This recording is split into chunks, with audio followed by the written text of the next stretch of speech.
I remember you and me, and how careless we could be. All day and all night, we'd stay up, it felt so right.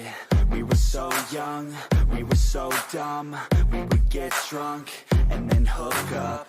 We were okay, we were alright, staying awake till the sunrise. We were in love, couldn't stop us, like a good drug, never enough. We hook up in my car, driving so far, play your guitar, you'd show me your art. Let down our guards, think with our hearts, stare at the stars. We were never apart, drinking too young, way too much fun, out in the sun, orbit when it's gone. Took you to prom, dance to our song, dance all night long till the lights come on.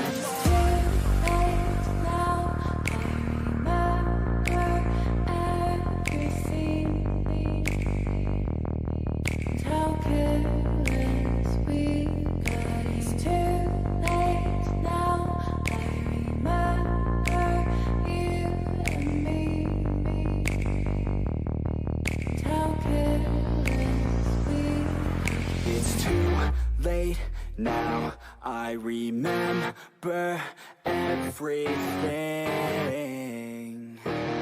and how careless we could be, and how careless we could be, and how careless we could be.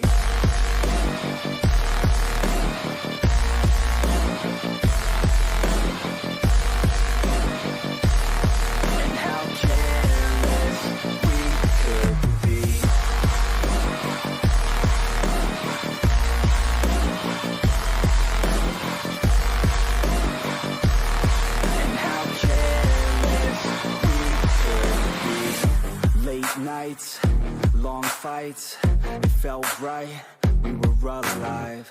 We would go out, we were so loud, we were so proud, we had no doubts. Weekends and weekdays, we'd spend our own way. We were careless, we were fearless, we were reckless, time was precious. We loved to waste time, whiskey and wine, drinking all night, asleep by your side. Finally alive, we would just drive, never arrive. Our journey was live, staying out late, testing our fate, running away. We live for today, young and so bold, never get old. Screw what we're told, we can't be controlled.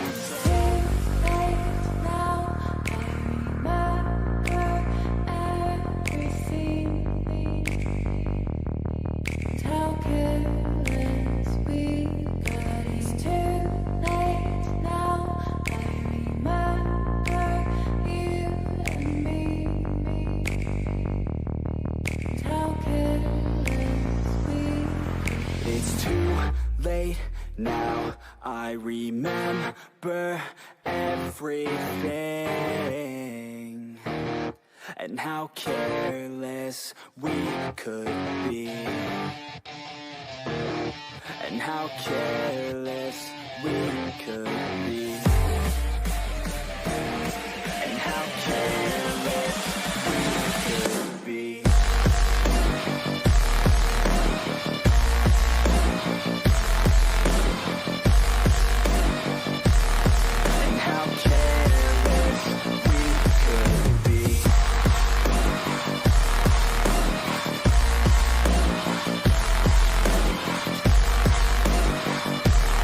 And how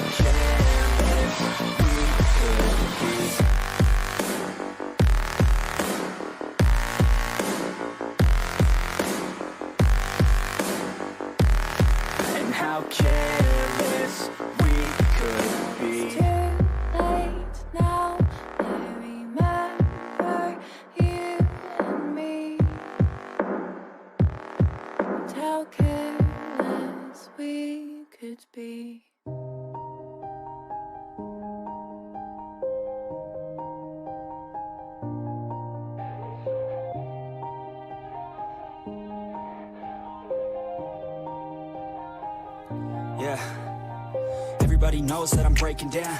Everybody knows I ain't faking now. Everybody knows my heart's vacant now. Yeah, she hates me now, I made mistakes, but now I don't ever wanna be alone. I don't really ever feel at home. On my own, in the zone, that's the only way I know. Feeling low, about to blow back up. Here I never let the doubt creep in. Gotta pop a couple more aspirin. I don't think I'll ever let you in. Easier to break it off best friends. I don't really understand myself. I don't really understand, need help. I don't wanna be left on the shelf. Couldn't even hear me if I yelled. It's so cold outside, I'm alone, I'm alright. It's so cold outside, I'm alone, I'm alright. It's so cold.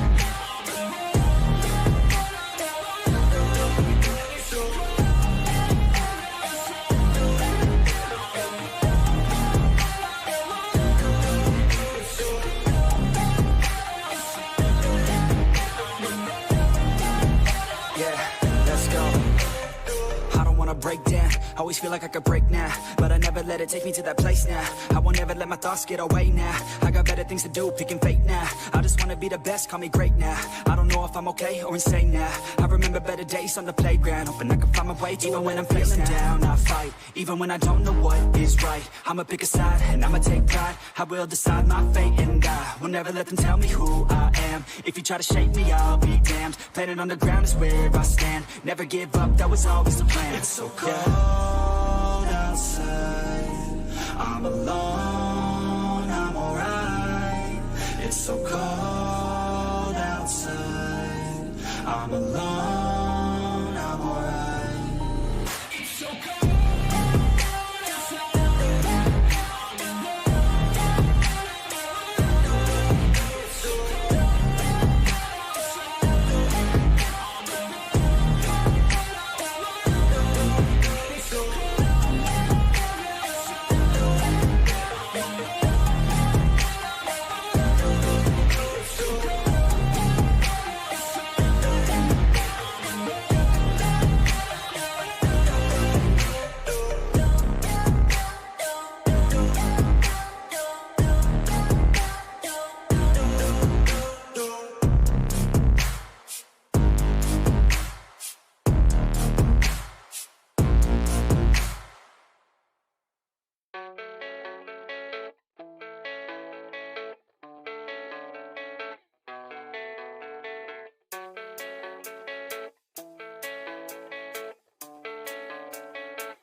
Yeah, I don't believe in destiny. I just do what's best for me. Don't listen to my enemies, they're just full of jealousy.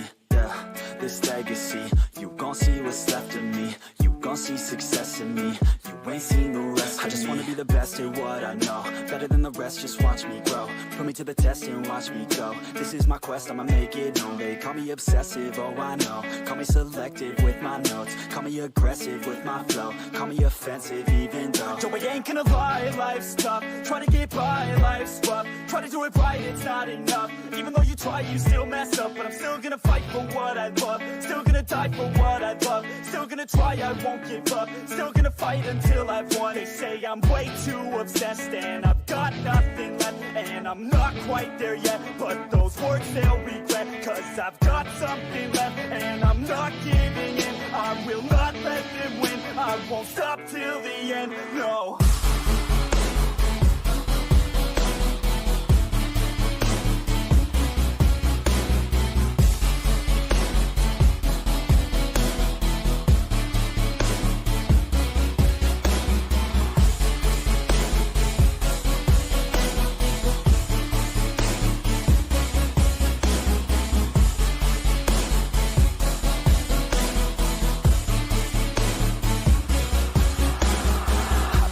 some injuries, mentally and physically. Studied them religiously so I don't repeat history. And people won't admit to me they don't want a victory bad enough to get a C. They'd rather just go leave it be. And oh, this journey I've been on since 13, working hard and learning, never stopping searching. Yeah, it's burning, all this passion hurts me. I took action working, writing down these words. No, I'm not okay, I just wanna be something. I don't wanna be nothing. Playing Marana, and we talked to Milan a lot, and he has a rescue cat, and it's very cute, and I feel like his, you know, being a cat guy in real life, and now cat lady. What? Scriff's dog is right over there. Yeah. Griff's dog? Oh my God, it's right. She visited the other day. I can see her. She's the best. It's right there.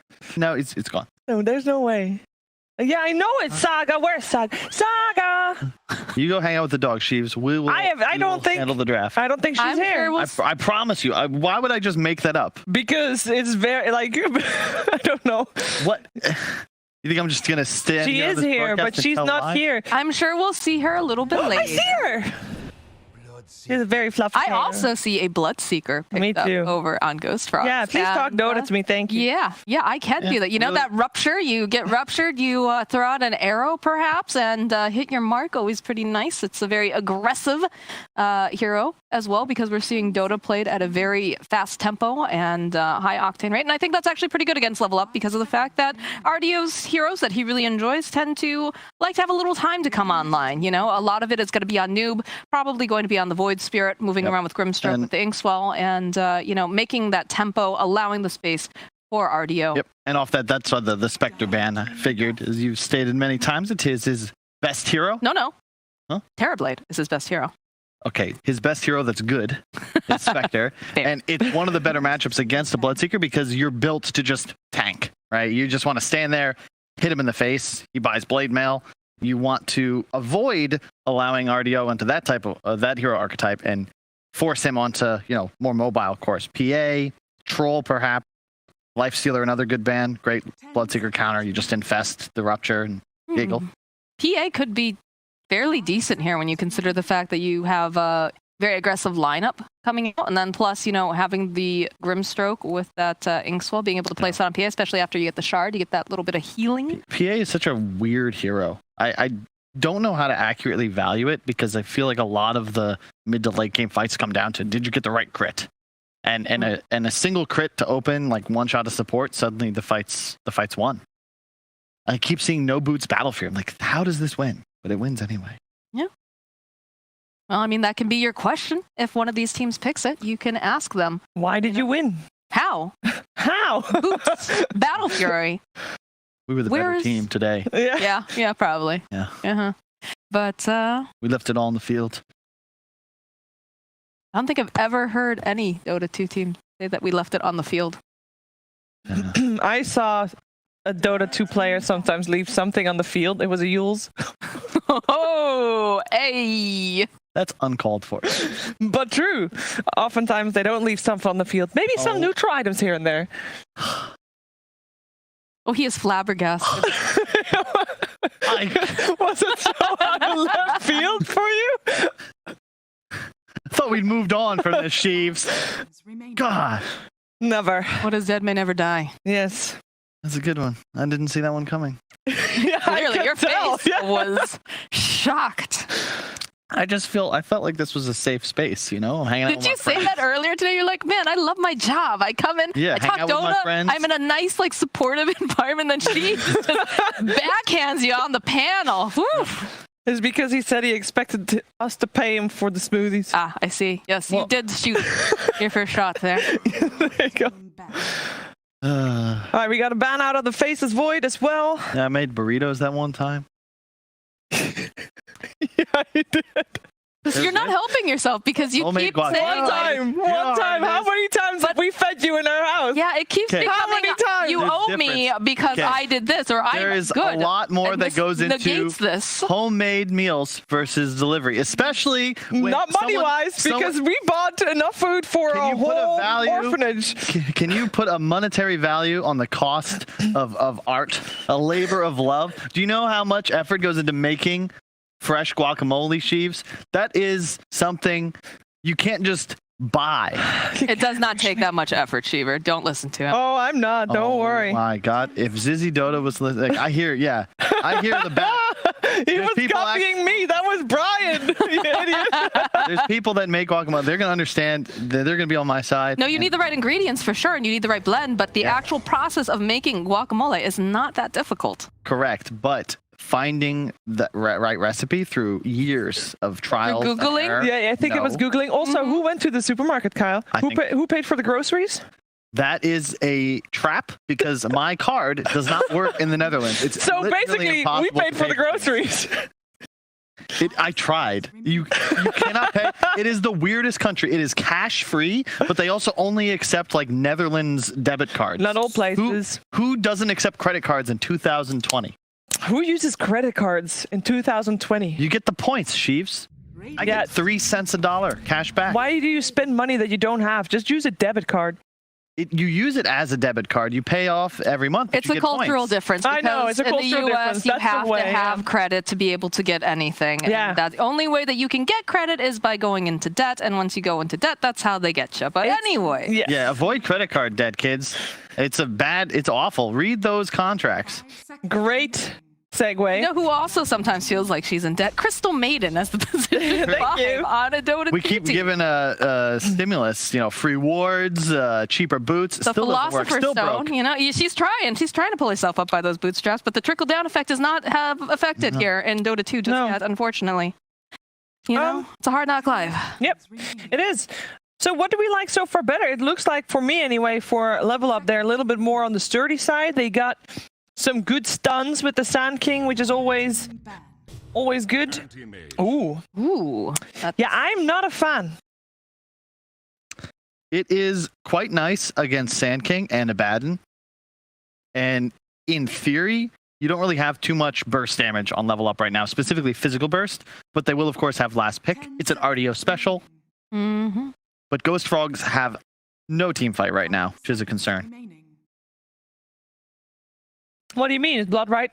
Not a team fight ability? No, Not enough. none. Doesn't count. It was sarcasm. Thank you. A little bit, anyway. Man. Fierce band. She gets so cocky after her birthday. One day as a queen, and then the rest of the week she just won't let it go. Maybe she feels emboldened that she can finally, Now I'm old enough. not have to bite her tongue the entire time Yeah. dealing with you, Kyle. I no longer need to hold back. Yeah, Now I'm at the magic number. There's no stopping her now. She's grown too powerful. But it is a little concerning. You've got not any real reliable stuns coming out from the side of Ghost Frogs. Right? You've got the arrow that you have some nice setup for. You've got the frostbite for the root, but it is looking a little difficult. Where on the flip side of things, you've got the Aether Remnant, you've got the Phantom's Embrace combined with the Inkswell for an actual stun, a Silence over on the Abaddon if he gets enough hits off, and then of course Burrow Strike. What's weird is Level Up is banning based on the Bloodseeker being mid, which is definitely a possibility, but I don't think... Right? It's a Crystal's hero. No? Yeah, that's what I think too. Yeah. But they're So they're banning off lanes. Maybe they're flexing it though? Actually, no. What am I Level Up saying? is Because they banning have an the anti-mage. off lanes because they're expecting. Oh, what's that anti-mage? Bloodseeker. Yeah, Bronya, rather. But Yeah. he's not playing Bloodseeker mid. No. That's probably... They could just fear Centaur because it does answer a lot of issues in the Ghost Frogs lineup. Like that hero is just too strong. I saw Owen playing it off lane. He was winning games. But that was because I was his support. Yeah, exactly. So that was a difficult win. But he's just like, I'm buying Vanguard. Easy win. And Easy clap. we saw Purge in his breakdown. Vanguard on Centaur. Very good. He just has too much survivability. The ban Ember. Okay, so they are respecting the mid. Possibilities, what direction do you go? Pretty standard DK or some such would be not bad. Having a setup stun for the arrow would be great, and they'd really love to have some tower pressure. I think Death Prophet's another possibility, but I hope that they go in that route rather than some individual playmaker. Tiny is still in the pool, though. Never against that. Mars. I'm not crazy about that pickup. Oh, the RDO Terror Blade. Oh, mentioned Hello, by Moxie hello, early. hello. So 2 points. Moxie, you said that's his best hero. Yes, that is his favorite hero and his best hero. And then Kyle said, but it's bad hero. It's not a great hero, that's for sure. But what about this particular lineup here? So this is tricky. AM versus TB, it's very TB favored, but you know, you can always avoid the Sunder with counterspell. Mars, I'm not sure. So Arena prevents all TB's damage in meta, which is going to be a problem. There's no real way to counter that either as the Terrorblade, unless you want to BKB and like run forwards into it. It's a great matchup if he's strong enough. The question is, can RDO actually come online? I don't know. I have not seen this hero played in months. For a reason as well. Can he do it though, Moxie? I mean, I've seen RDO Terrorblade. Like, this guy, he's no Costabile when he went and, you know, 1v5 the enemy team, but he's really, really good with this hero. He's used, and it sounds like a minor flame. It is a little minor flame. He's used to playing it from behind a lot of the times, but when he does show up, he shows up in a big way. So yeah, swing the bat with the donuts on, but now he's made it to Europe. Donuts are off. He's ready to swing for the fences. I like that analogy. Yes. I wouldn't call donuts, but are they actually called donuts when you use the swing with? Yeah. Yeah. They're donuts. Yes. You put the donuts on the bat, you swing it, and then it feels lighter when you take the donuts off. It's just weights. They're just weights. They're donuts. They're 100. It's donuts. Donut That's weights. the term.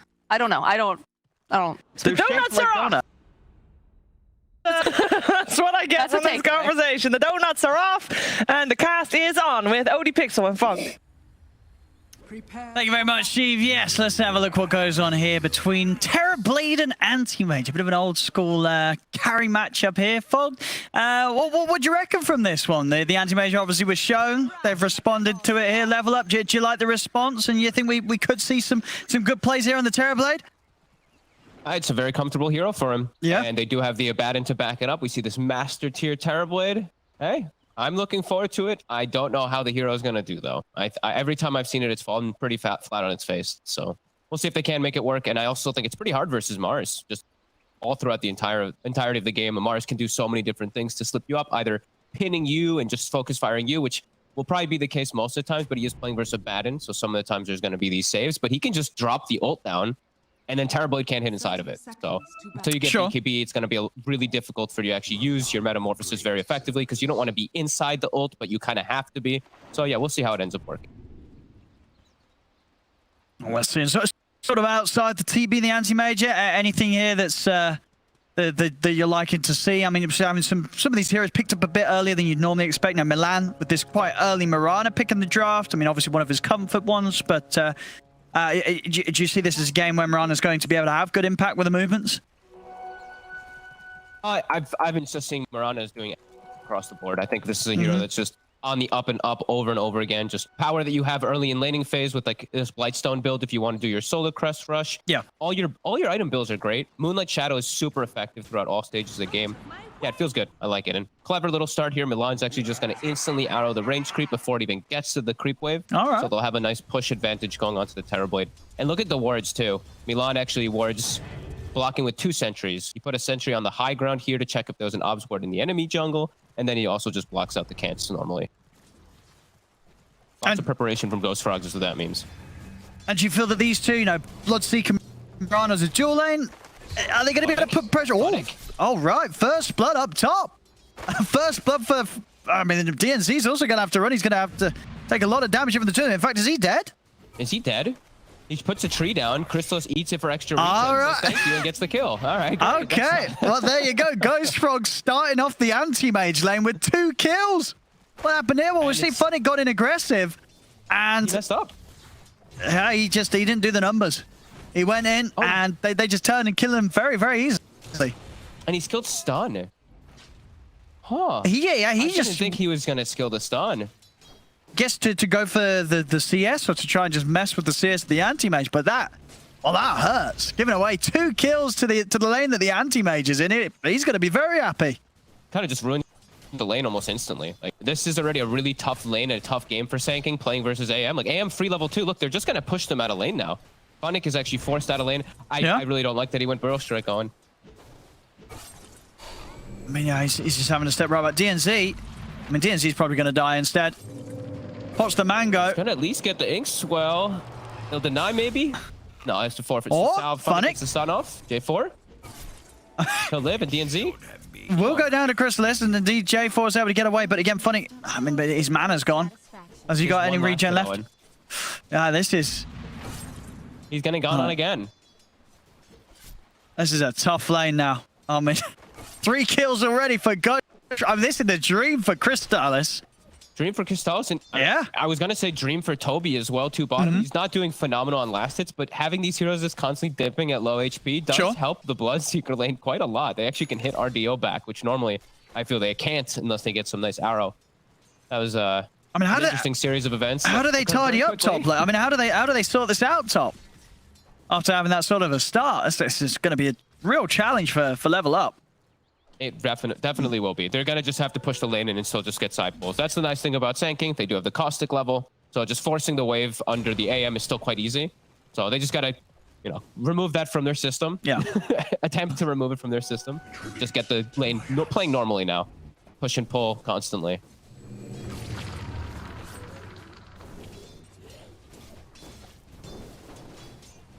Super. All right, well, action-packed first 3 minutes in the anti-mage lane. Not something you really want to see if you're the other team. No, not at all.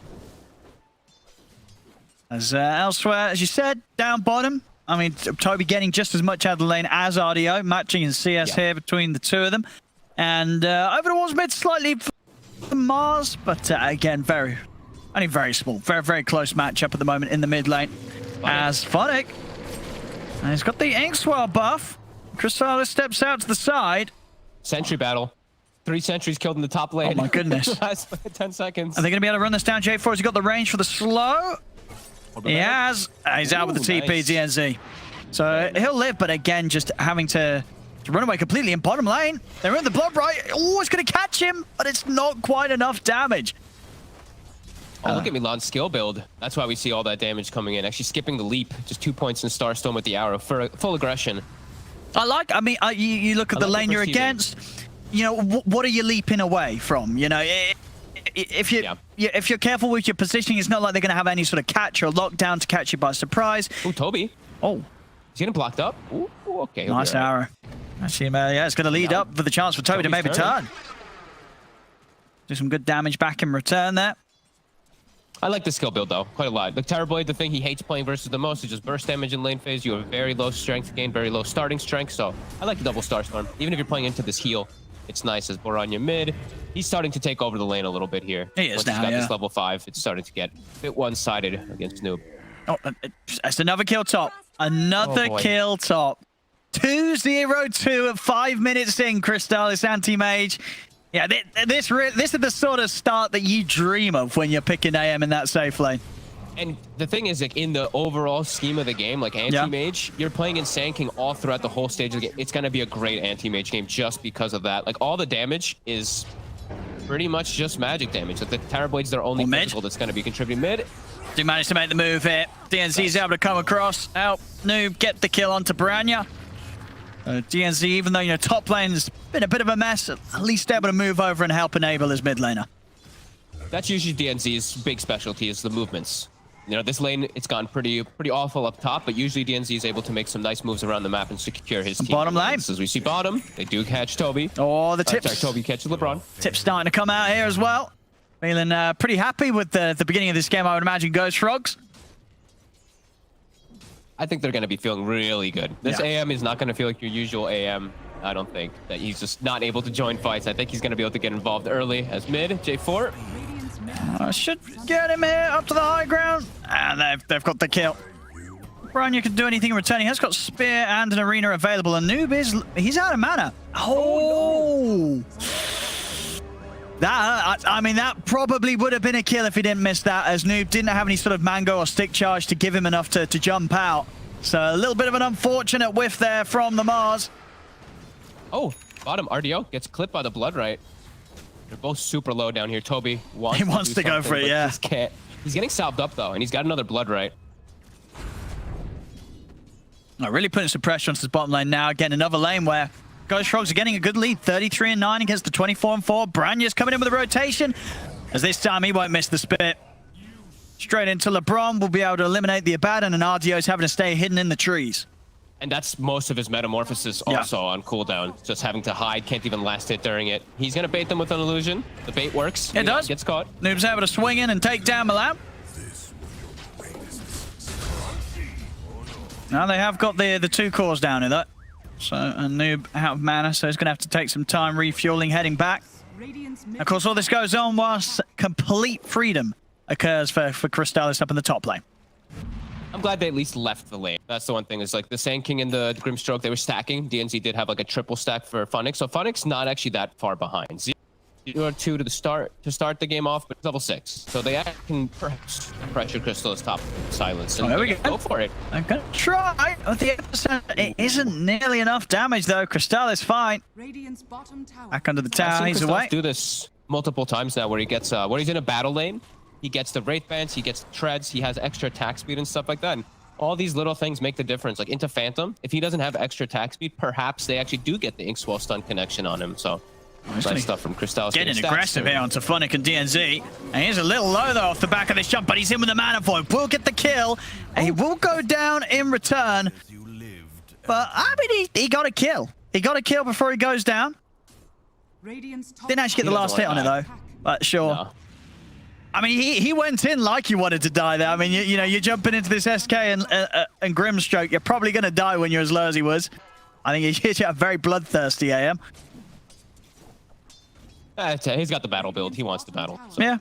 Does die though, so I would say that's actually the best kind of thing that's happened so far for the side of level up. DNZ's level 6 now on this Grimstroke. He got a lot of XP, yeah.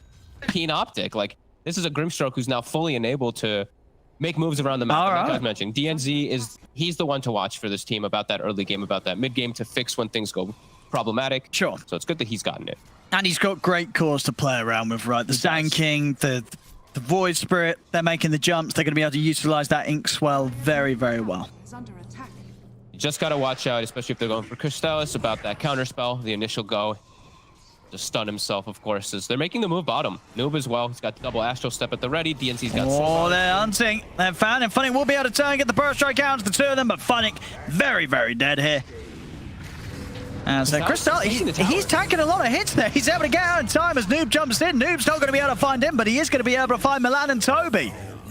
All right, I mean, I think they got a little carried away there after they killed Funnick, and they sort of were like, well, what do we do now? And level up very quick to punish them. They end up getting 2 kills, and Crystallis only just getting away. He nearly also getting caught out by that jump from Noob as Noob tries to throw out the Remnant and grab him. I'm just confused why he even went bottom on the anti-mage. I'll be totally honest with you. He has a you know why he went bottom. Like, I want to fight. He wanted the kill. You know, he was ready to throw that Mana Void down. He was a little disappointed because obviously Toby got the kill, I believe, with like the Blood Right hit or something. I mean, he wanted the kill, Crystallis. He wants to get involved. You know, this ain't your classic AFK anti-mage, which may be better suited for this. But this is the Crystallis that we've seen, a heavily aggressive player. Mid lane Branya is going to whiff the arena. As Funnick's able to simply step out to the side. Like, look at bottom. Look how he's showing down here. They're actually going to maybe be able to set up for a kill. He's back here, he's showing in a very risky spot. Oh, Noob's out. Noob's actually looking to make a jump over towards mid. And the spear, nicely done there from Branya, will stop any chance of Noob being able to close the gap on him. I know. Oh, and the crazy thing is, though, is look at the Terrorblade's net worth. Look at the Anti-Mage's net worth. Anti-Mage got given 2 kills. He got given a full That is true. Terrorblade is ahead of the Anti-Mage now because Crystallis is doing He's fighting. Extremely aggressive Look, he's just moves. going for it. He just wants to hit heroes, which is, as you said, maybe you got to ask, is this the hero to be doing it on? I mean, Crystallis says yes, it is. He wants to do this on his Anti-Mage. Yeah, definitely was said that maybe missing out on some of the efficiency that he could have capitalized on with that good start that he had. As, across the board, they're only 1k up. Level up, definitely recovering on all fronts, despite what was a pretty drastically rough laning stage for them up top. Yeah, and they should be able to get like these pretty decent item timings to make these aggressive moves, which their team can make a lot easier. I feel like they don't have to rely so much on ultimates. Well, I feel like Ghost Frogs, they really have to rely a lot on Boranya when he's making the moves around with his ult.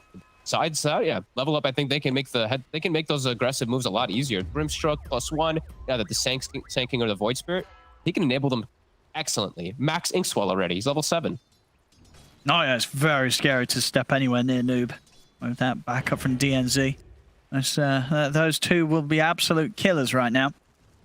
And LeBron, his job is just kind of follow the target around that he thinks is going to get speared. I don't think he expects his Terrorblade to really get pressured too much right now. So if he just sticks with the gank squad, he's probably going to save versus that combo that Ghost Frogs is really reliant on and getting kills, which is the spear and the arrow. Like LeBron can just completely counter it. No, absolutely. Yeah, it's going to be hard for Ghost Frogs to find kills at this stage. especially with this, having his ultimate ready. He's going to be able to save himself +1 every single time.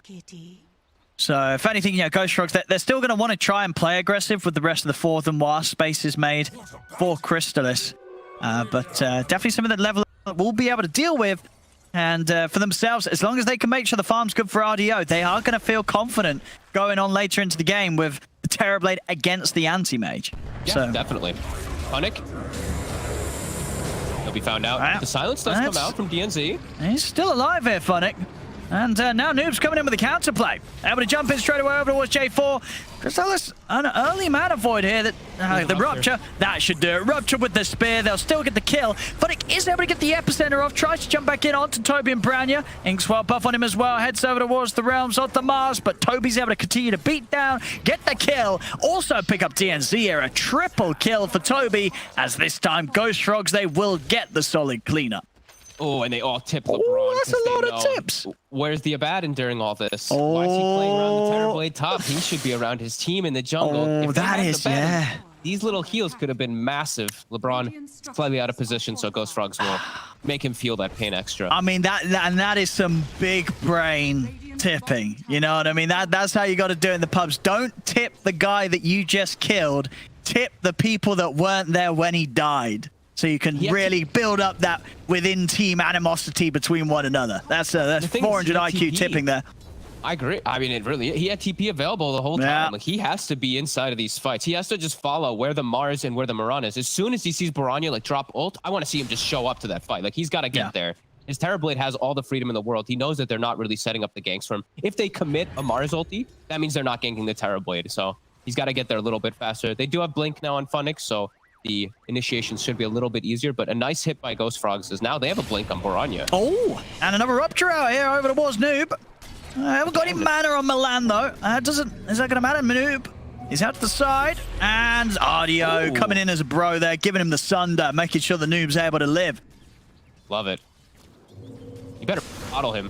You better bottle your they're going back in. Nope, he's not going to. Funny's going to make the jump over towards Toby there, able to catch the Bloodseeker, bring him down over the side. Branya tries again with the arena, but Noob's just easily out. Steps away with the Astral Step. Is even ready to maybe go back in. The Soulbind connected the two of them. Funnick trying to close the gap. Now pretty speedy. Can Funnick? Yeah, he can.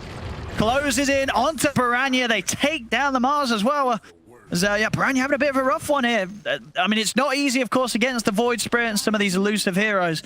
But a few of these arenas just been a bit of a miss. And Noob knows he's throwing a tip out his way.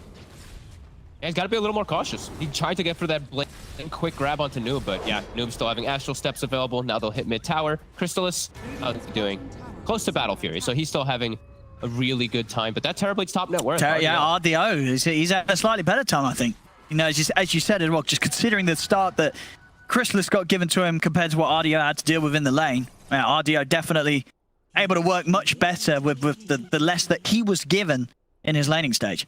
Yeah, and these team fights are going to get pretty tough. Like, if this Manta... Okay, so Manta timing will hit. Terrorblade will start joining his team pretty soon. Anti-Mage won't want to join. Crystal's probably he will. He's crazy. Crystal's going to be like, right, Battle Fury done, I'm ready to fight. You know, he's going to be turning up. It feels like the timing could be a little bit hard for Ghost Frogs. Like, as soon as this TB does get Manta, and they have Yule Scepter, they have this very farm Grimstroke with Blink Sanking, they can make these frequent moves a little bit faster. Like we said, Ghost Frogs, I think they're very reliant on just Boranya. He needs to have arena in all these fights. As we see that bro move. Big save, really. I mean, as you saw with the Blood Right coming in as well. One more hit from Toby, and probably would have been a kill on Noob if RDO didn't come in with that Sunder save. Yeah, and then literally because of that Sunder, look, they're able to do all these plays, right? Because he's able to just reset, come back into the fight with the Haste Rune, get this chase out, and they end up getting the kill on the mid solo because of that. So yeah, really nice teamwork plays coming out from Level Up. Even though they're 2K gold disadvantaged right now, I'm liking the way that they're playing around the map, because they're picking this weaker Terrorblade, and they did, that whole 2K lead was because of that jungle play that happened without LeBron. No, absolutely.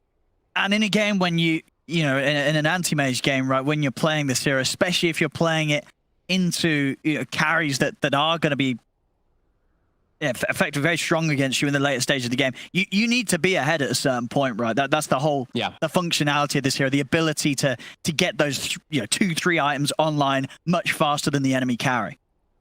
Yeah, that's why I'm saying, like, I don't. When he gets this battle fear, like, I feel like he might show up to fights because it's Crystal. But you want to see him farm. He has to farm. He has to get these item timings. Otherwise, there is a lot of disable he does have to worry about. It's just like the Grimstroke Phantom is one that you have to be really careful about because you have to pre-click your counter spell. You can't cast it. Once it gets casted, it's on a latch on you. So it does have to be cautious. And there's always going to be the leash factor too. The soulbind will be problematic if he does join into the fights. Yeah, there's the AoE silence is coming out as well. You know, if we get an axe down on the Void Spirit later, you know, that's always one that's pretty nasty to deal with. You get that Manta, it doesn't matter. He's going to have 2 rounds of the AoE silence. So you've got to be very sure when you do commit yourself in the fight, is you're probably not going to get the chance to blink out. This is nice. Milan already has Solar Crest. 15 minutes on the Mirana. He straight up rushed it. No boots. Yep. So that'll make them quite a bit stronger, especially on Toby. He's got like 24 armor. Can be pretty speedy inside of these fights. Yeah, very fast time as we're seeing there. Only 6 seconds slower than the fastest. So very, very respectable timing here with that rush that Milan's done. Bottom, setting up the gank squad, these two. Looking for Crystallis. They're still trying to slow down his timing. He does have the Battle Fury finished, but I like that they're searching for him, at least with these two hunting. I mean, can these two kill him, though? Side of the map?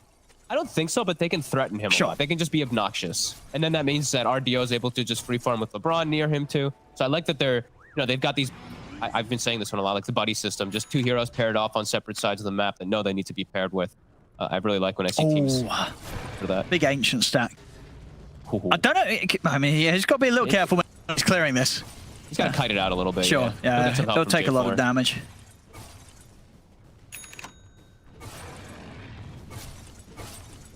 A little bit of downtime here where I think it's benefiting level up quite a bit more. They've already shrunk that lead significantly down to from 2k down to below 1k. Getting just a bit more out of the map for now. Invisibility. Oh, there we go, nicely cleaned up. Nice about 700 gold boost there to the AM. The Ancients are taken. Funnick TP's out of bottom to mid just to meet DNZ. Doesn't want to walk through his jungle in case of any wards, and then he smokes. It looks like they want to try to get some information around triangle. Pass off the dust to Funnick. See if they can got catch. the Aether Lens on DNZ now too, so heavy cast range on this Grim. J4, he's going to be the target. Spells the smoke. Not necessarily the biggest of kills, but a kill nonetheless. Let's now move in, take down J4.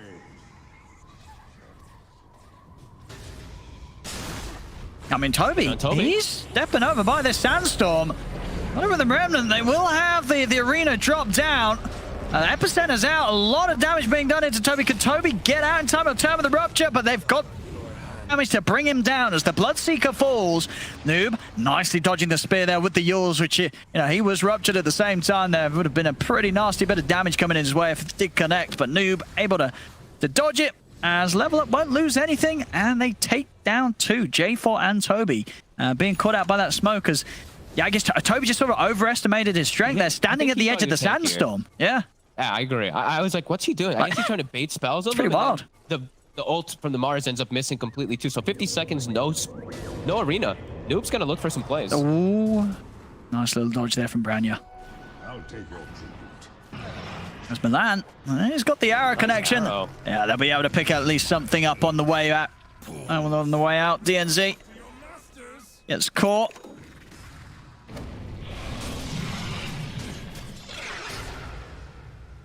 Trying to get something out of this skill. At least want to try to take out this tier 1 mid. They still have Glyph. LeBron's going to pull aggro on it, and they still have Funnick around, but no Epi. So this might actually be Ghost Frogs able to finish it. Now Glyph comes out. They're being a little cautious. Radiant's middle tower is under attack. Still, the farm game continues between RDO and Crystallis. Crystallis is indeed, you know, he's headed to the jungle. He's sticking on his farming patterns. He's going to start surpassing that Terrorblade pretty soon, as long as he keeps just moving around and avoiding the fights. Mid. Making the move here. But Funnick has been ruptured. Silenced as well. Going to land the arrow too as Milan. Oh, the snipe. So I think he gets Baranya. They get back in on here. There's Milan. He's been caught out. They get the jump up to the high ground. Will manage to find Milan in return. So sure, they lost Funnick, but they're able to hit back just as they get to. It's 12-13. Pretty dead even on the net worth. As indeed as you said, Crystallis has just taken up the top spot. We'll see if he can continue to just get that Manta into whatever he wishes to next. At the moment has Skadi BKB queued up as his next items. I like that. Scotty's super effective versus these range carriers like Terrorblade. It's a really strong item anyway. Might need to go for the... I might actually have to go for something early. Might have to go for the BKB before that if he wants to fight, because it might be tough actually now that I'm looking at all of it. Like if he uses his Manta too early in the fights, then the reflection's going to start bothering, and there's a lot of different things he does have to watch out for in this AM when the fights kick off. For sure, yeah. As you said, has to save that Manta for reflection. But there's a lot of things that could come out to force him to use it a little earlier. So Ardio can be smart with the reflection and save it till he has already popped it out. And at that stage, if you blinked in and Manta's popped, you've got to be a little wary of that illusion beating back at you. It's going to hurt. No, absolutely. And like, I mean, there's a lot of things that later on that will definitely be tripping him up, just like Phantoms, etc. Like the AoE silences you mentioned earlier from Void Spirit. Noob's more than halfway on his way to that too. So a lot of different things that this anti-mage is going to have to be careful of how he does pop these Mantas. Level up, I feel like they've got a pretty good timing here. If they're fighting around RDO, this anti-mage is not quite ready yet to fight. No Manta. There's the jump, Foddick. They'll get Milan it. Dragged back in by the Remnant. Easily having enough magical damage to burst through the Marana.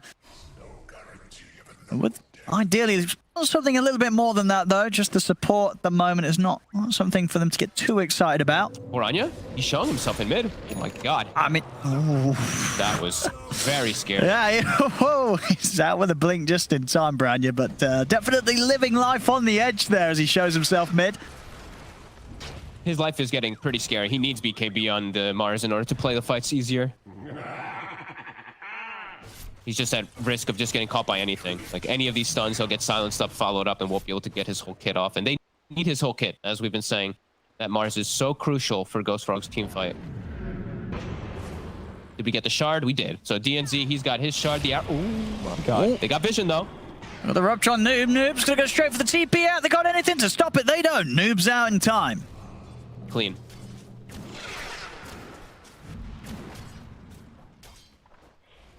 Yeah, okay. So DNZ, he's got the shard. They have almost the Scotty on Terrorblade. They have Medallion, almost Solar Crest on Abo. This TB wants to fight. RDO wants to bring the battle.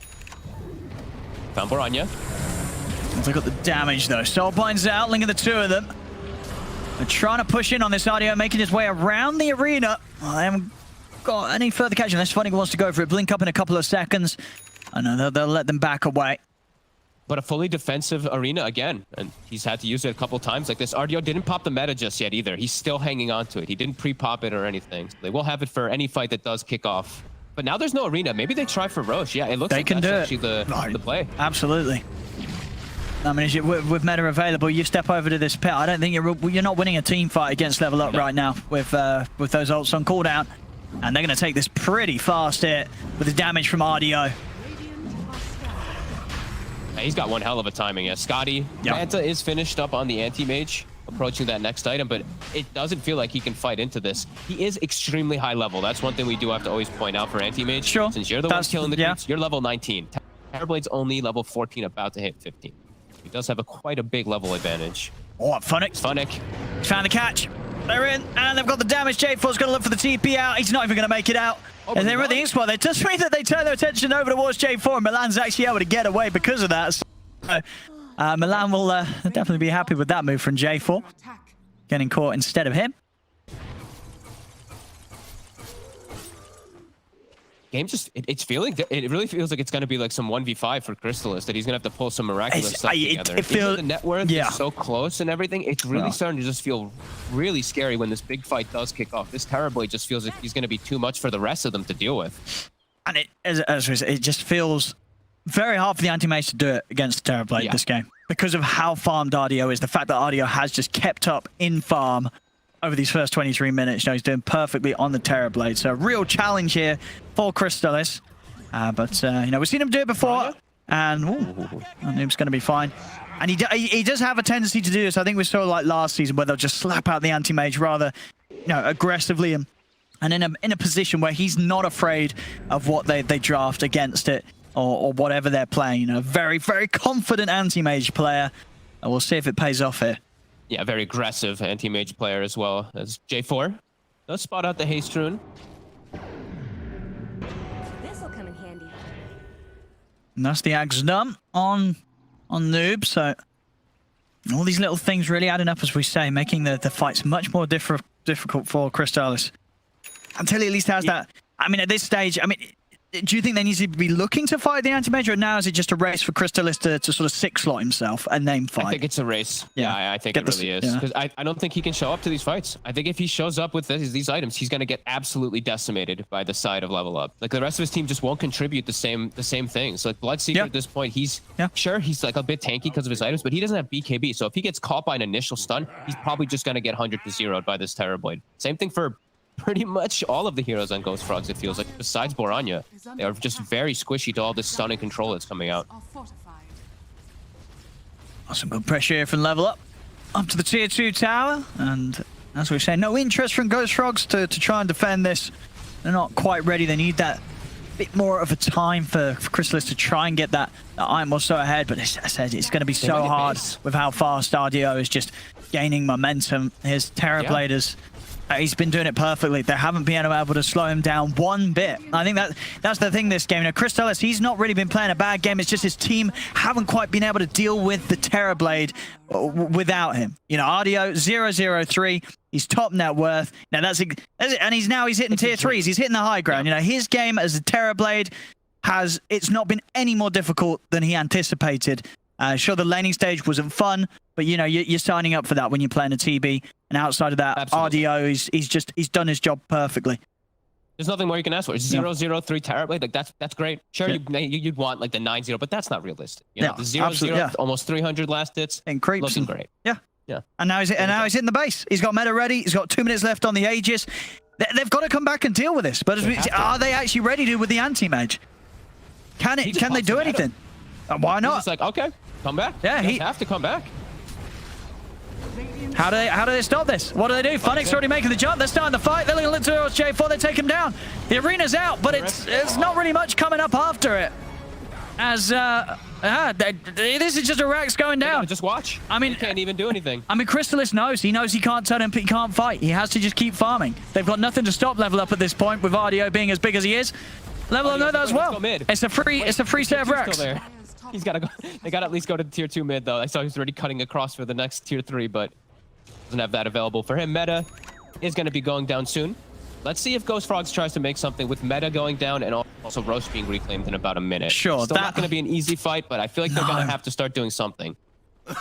Yeah, but I don't. I mean, it's hard. It's very hard for them in this position, because they've just got to this stage where they never were able to get ahead. They were never able to slow down the Terrorblade, and well, that was it. That's pretty much the story. They weren't able to slow down RDO this game. RDO, again, just keeping on par with the farm of Crystallis, and that's a big worry for the anti-mage, as it makes the game very hard for him.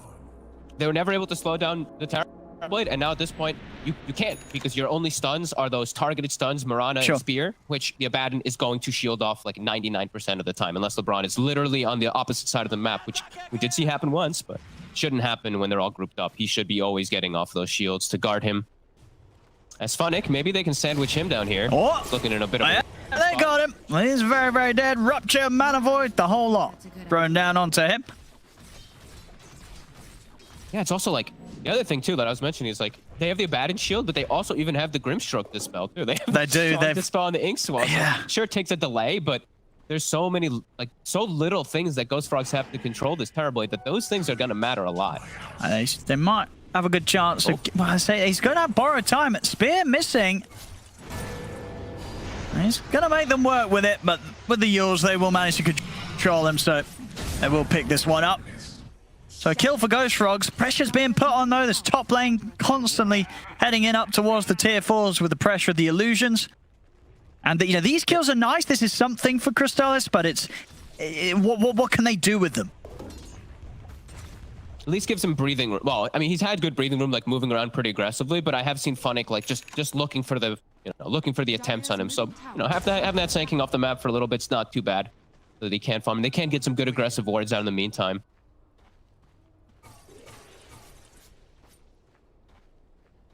A lot of money on Brand New as well. Saving up big time for his next purchase. Has got the Desto queued up. Okay.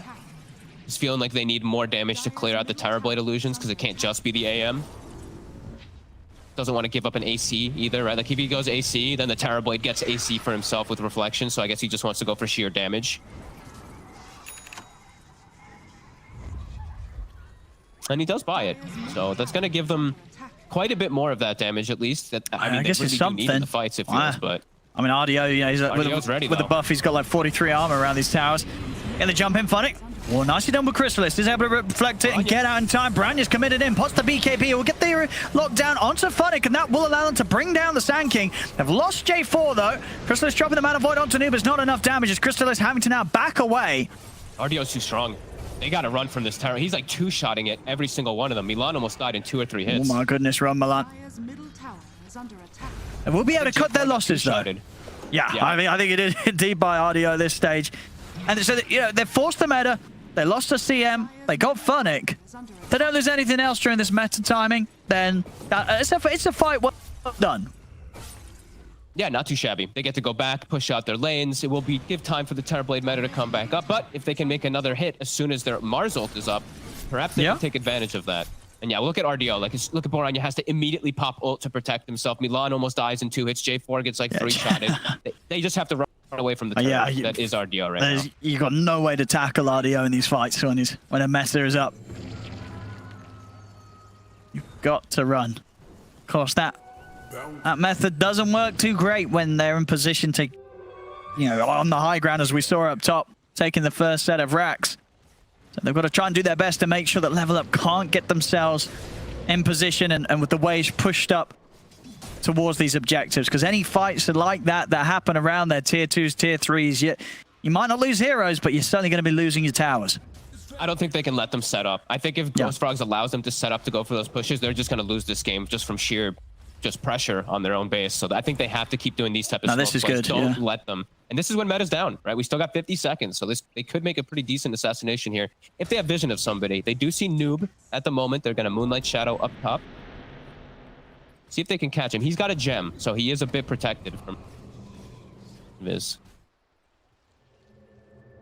Dire are scanning. And he plays it safe. He's going to go join his team back up. They got meta back up in 30, and they're probably going to do the same smoke play themselves. But they don't have a smoke. They don't actually have one on them. We don't have any left.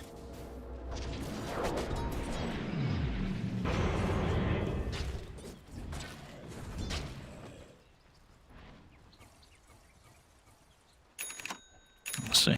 I mean, for Level Up, I guess they're feeling a lot less pressure around this stage. You know, if Ghost Frog want to bring the fight, as long as they're prepared and they're not split up, getting picked off, their team fight, in particular, of course, if they're stationed around RDO's Terrorblade, is going to be very hard for Ghost Frogs to tackle. Yeah, no, definitely. Now that Crystals has BKB, he can actually go way more aggressive. He has to just immediately like either jump onto the Abaddon, burn all his mana, or jump onto the Grimstroke and take him out, or insta-kill Void Spirit. Like, he's got a couple good targets, but he has to get them initially, and he has to kill at least one hero with that BKB. Otherwise, it's going to get pretty nasty pretty quick what RDO is going to be able to do to him once it does wear off. And Roche is up. It is scouted. So he's going to be able to step in. I mean, Ghost Frogs in Oranya's bottle as well, too, and he just picked up the Deso before. I'm starting to poke at Roshan. Not going to be able to get the jump hit onto the anti-mage. As he's silenced, he's falling low. Is he able to get out in time? Is he able to put the BKB? Now turns over towards Funny, but Funny with the Ghost Step is fine. Another bash comes out from Roshan to Crystallis. Crystallis has to get out of there. Branya puts the BKB, starts to back away. They've got the vision on him though. Yule's up onto Audio, will stop the damage output for now. The Soulbind connects. He's still alive, Branya. He's actually able to make it away, as nobody other than LeBron dies in this fight. Does mean though that Level Up are able to step back into the pit. They will catch J4 hanging outside of the walls of the Roche pit. And they bring down J4. Audio is able to finish off Roche, get the Aegis. Crystallis, he's tried to jump in for the steal, but it's not paid off. Crystallis is dead, 90 seconds, and he's 1,500 gold short of a buyback. He threw everything in to trying for the Roche steal, but that might just... That could be at least a set of racks here.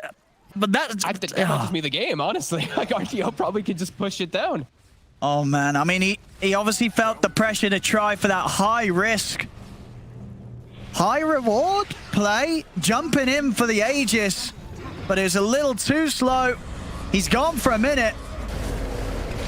And without the anti-mage, Audio nice under there to keep Funnick at full HP. Actually set him up to get a 3-man Inkswell stun off on the front lines. Epicenter and Power Strike, it's all coming out. As 3 are dead on Ghost Frogs.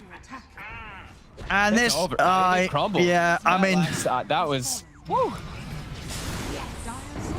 Yeah, just falling apart here. Jump in. They'll have a buyback from Baranya. But Milan's dead. No buyback on him. RDO's low. See if Toby can get a bit of a cleanup here. He's trying for Funnick. They won't manage to bring down Funnick. LeBron as well also will fall. So Ghost Frogs getting a couple of the kills on the back of this defense. And Toby and Baranya, they're trying to chase for more. Audio. He wants to get him for a cheeky Sunder, but he has to be a little careful of the nuke damage from Baranya. They see him as well, too. He's got the thirst on him. He's going to take this. Yeah. Get over here, DNZ. I mean, as much as they would like to just run at them and take a fight 3 versus 2, they also kind of don't need to. They know that they're in a very comfortable position. Sure, the game is not going to end here, but it is just level up, cementing that lead even more comfortably. And, you know, the weights on the shoulders of Crystalis are getting heavier and heavier. And unfortunately, because of that risk, he did try and take around the pit.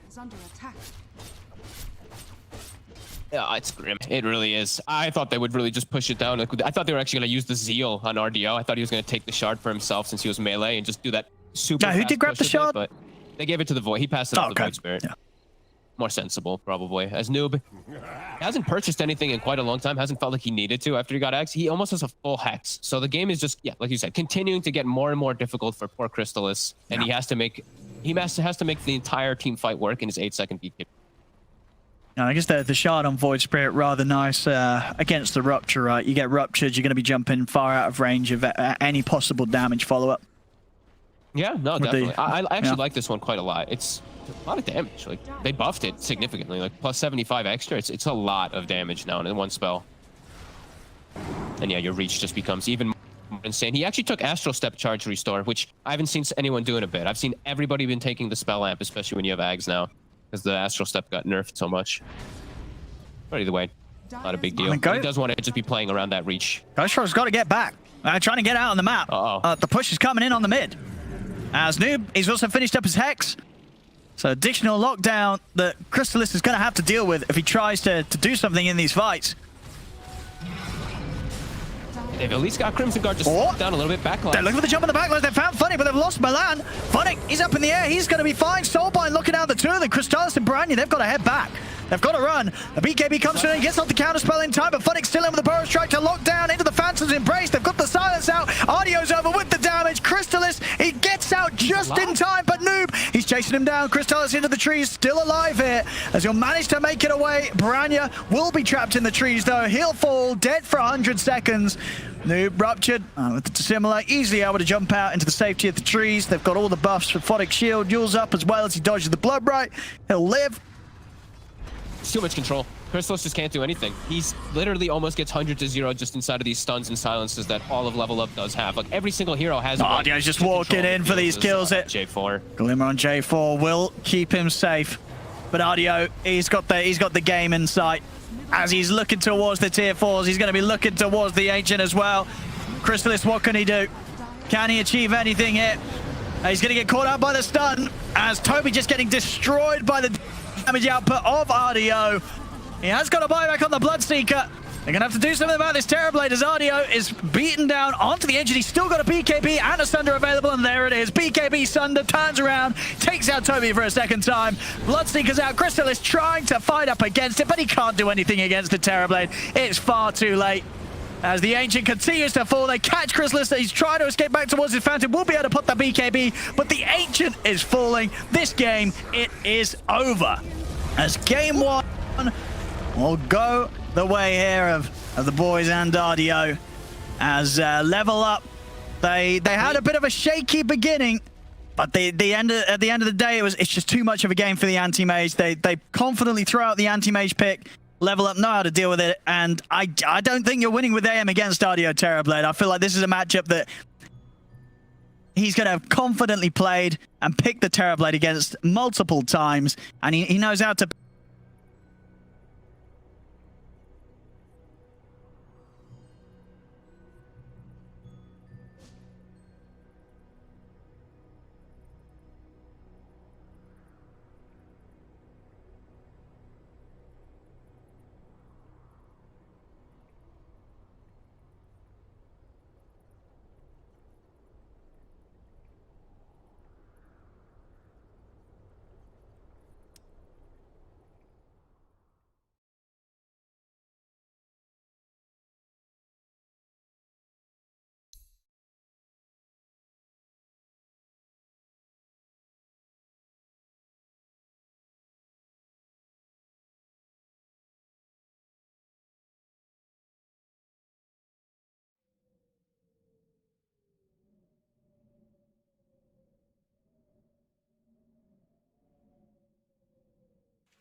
to the sea for a getaway. Car top down and we're driving just to feel young. Moving away to the sea. Moving away, can't you see? Sand in your feet, feel the breeze in the summertime. Stars in the sky, one dime for a first time. Moving away to the sea. Moving away, can't you see? We'll drink honey by the ocean, it's our favorite potion. Come on baby, let me tell you one time that our days will never end, yeah. No, our days will never end, yeah. No. Come on baby, let me tell you one time that our fire got a love it till you never break apart. And we moving away to the sea. Moving away, can't you see? There won't be one more time, so we gonna do this tonight. There won't be one more time, so we gonna do this tonight. There won't be one more time, so we gonna do this tonight. There won't be one more time, so we gonna do this tonight.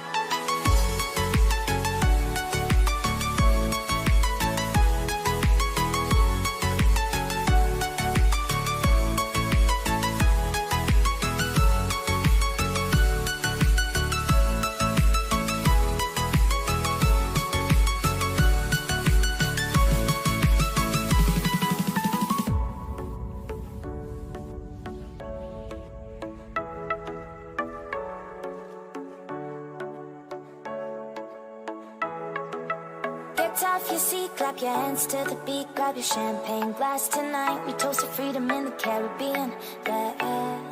In the Caribbean, yeah. Dan, dan, dan, smoke, smoke, smoke. Fire it up, let our lanterns paint the night sky red. Paint the night sky red, yeah, yeah. We'll drink honey by the ocean, it's our favorite potion. Come on baby, let me tell you one time that our days will never end, yeah. No, our days will never end, yeah. No.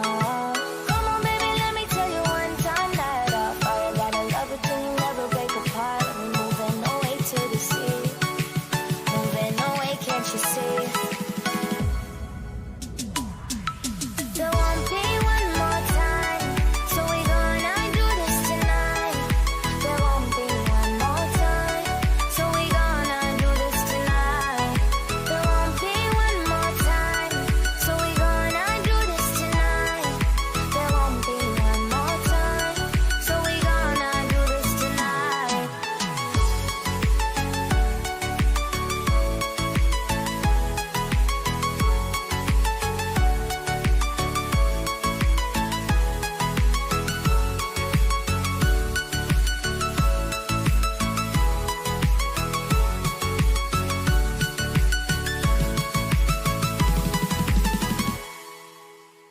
But it's too late now.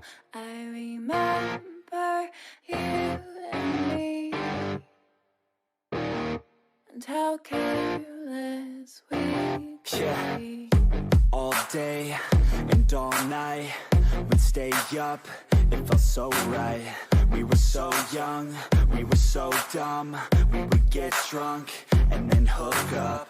We were okay, we were alright, staying awake till the sunrise. We were in love, couldn't stop us, like a good drug, never enough. We hook up in my car, driving so far. Play your guitar, you'd show me your art. Let down our guards, think with our hearts. Stare at the stars, we were never apart. Drinking too young, way too much fun. Out in the sun, or pain when it's gone. Took you to prom, dance to our song. Dance all night long till the lights come on.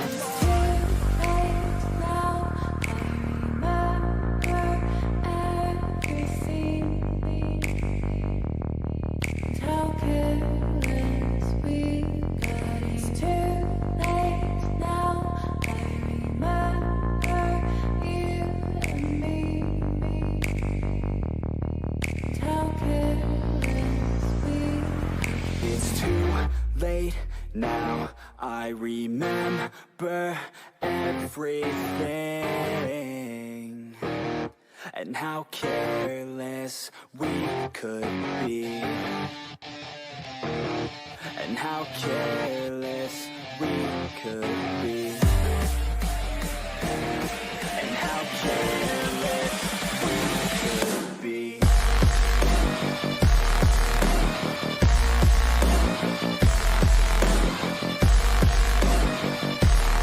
And how careless we could be.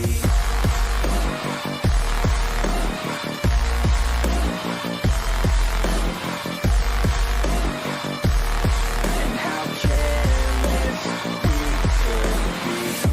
Late nights, long fights, it felt right, we were alive. We would go out, we were so loud, we were so proud, we had no doubts. Weekends and weekdays, we'd spend our own way. We were careless, we were fearless, we were reckless, time was precious. We loved to waste time, whiskey and wine, drinking all night, asleep by your side. Finally alive, we would just drive, never arrive. Our journey was live, staying out late, testing our fate, running away. We live for today, young and so bold, never get old. Screw what we're told, we can't be controlled.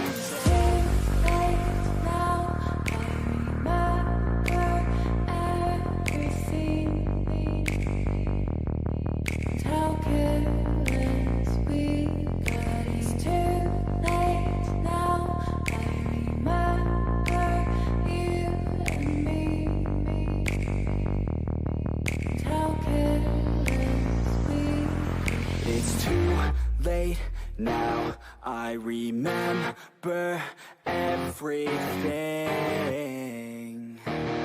and how careless we could be, and how careless we could be, and how careless we could be.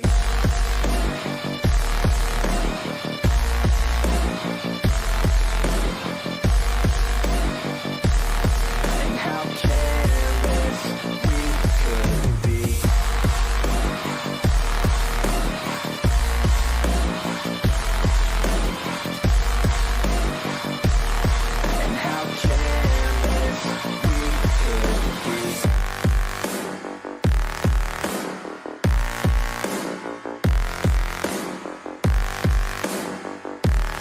And how careless we could be.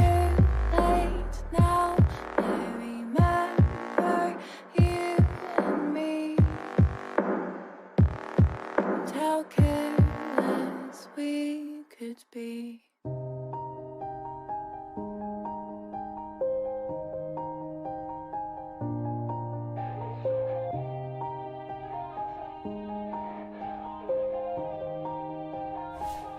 Yeah.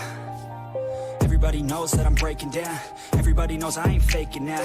Everybody knows my heart's vacant now. Yeah, she hates me now, I made mistakes but now I don't ever wanna be alone. I don't really ever feel at home. On my own, in the zone, that's the only way I know. Feeling low, about to blow back up. I won't ever let the doubt creep in. Gotta pop a couple more aspirin. I don't think I'll ever let you in. Easier to break it off best friends. I don't really understand myself. I don't really understand, need help. I don't wanna be left on the shelf. Couldn't even hear me if I yelled. It's so cold outside, I'm alone, I'm alright.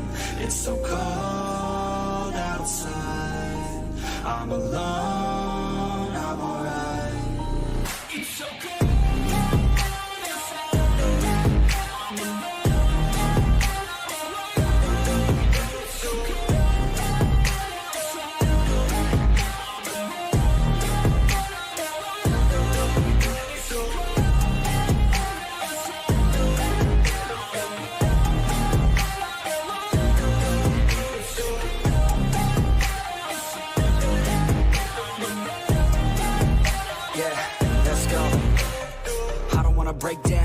feel like I could break now, but I never let it take me to that place now. I won't ever let my thoughts get away now. I got better things to do, picking fate now. I just wanna be the best, call me great now. I don't know if I'm okay or insane now. I remember better days on the playground, hoping I can find my way even when I'm feeling down. I fight, even when I don't know what is right. I'ma pick a side, and I'ma take pride. I will decide my fate, and I will never let them tell me who I am. If you try to shape me, I'll be damned. Planet on the ground is where I stand. Never give up, that was always the plan. It's so cold outside, I'm alone, I'm alright. It's so cold outside, I'm alone, I'm alright. It's so cold outside.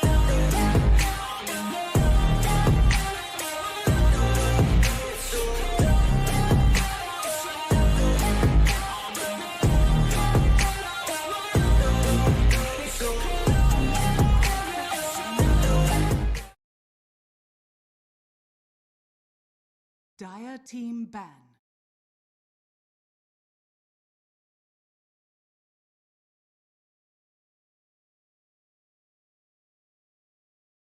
Radiant team ban. Dire team ban.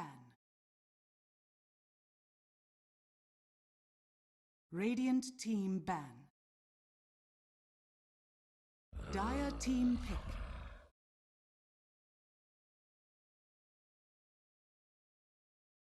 Radiant team pick. Grimstroke.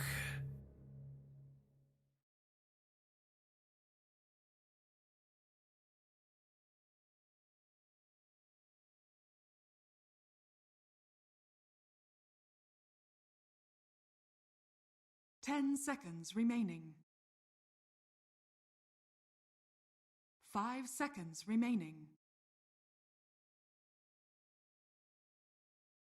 Radiant team pick. Storm Spirit.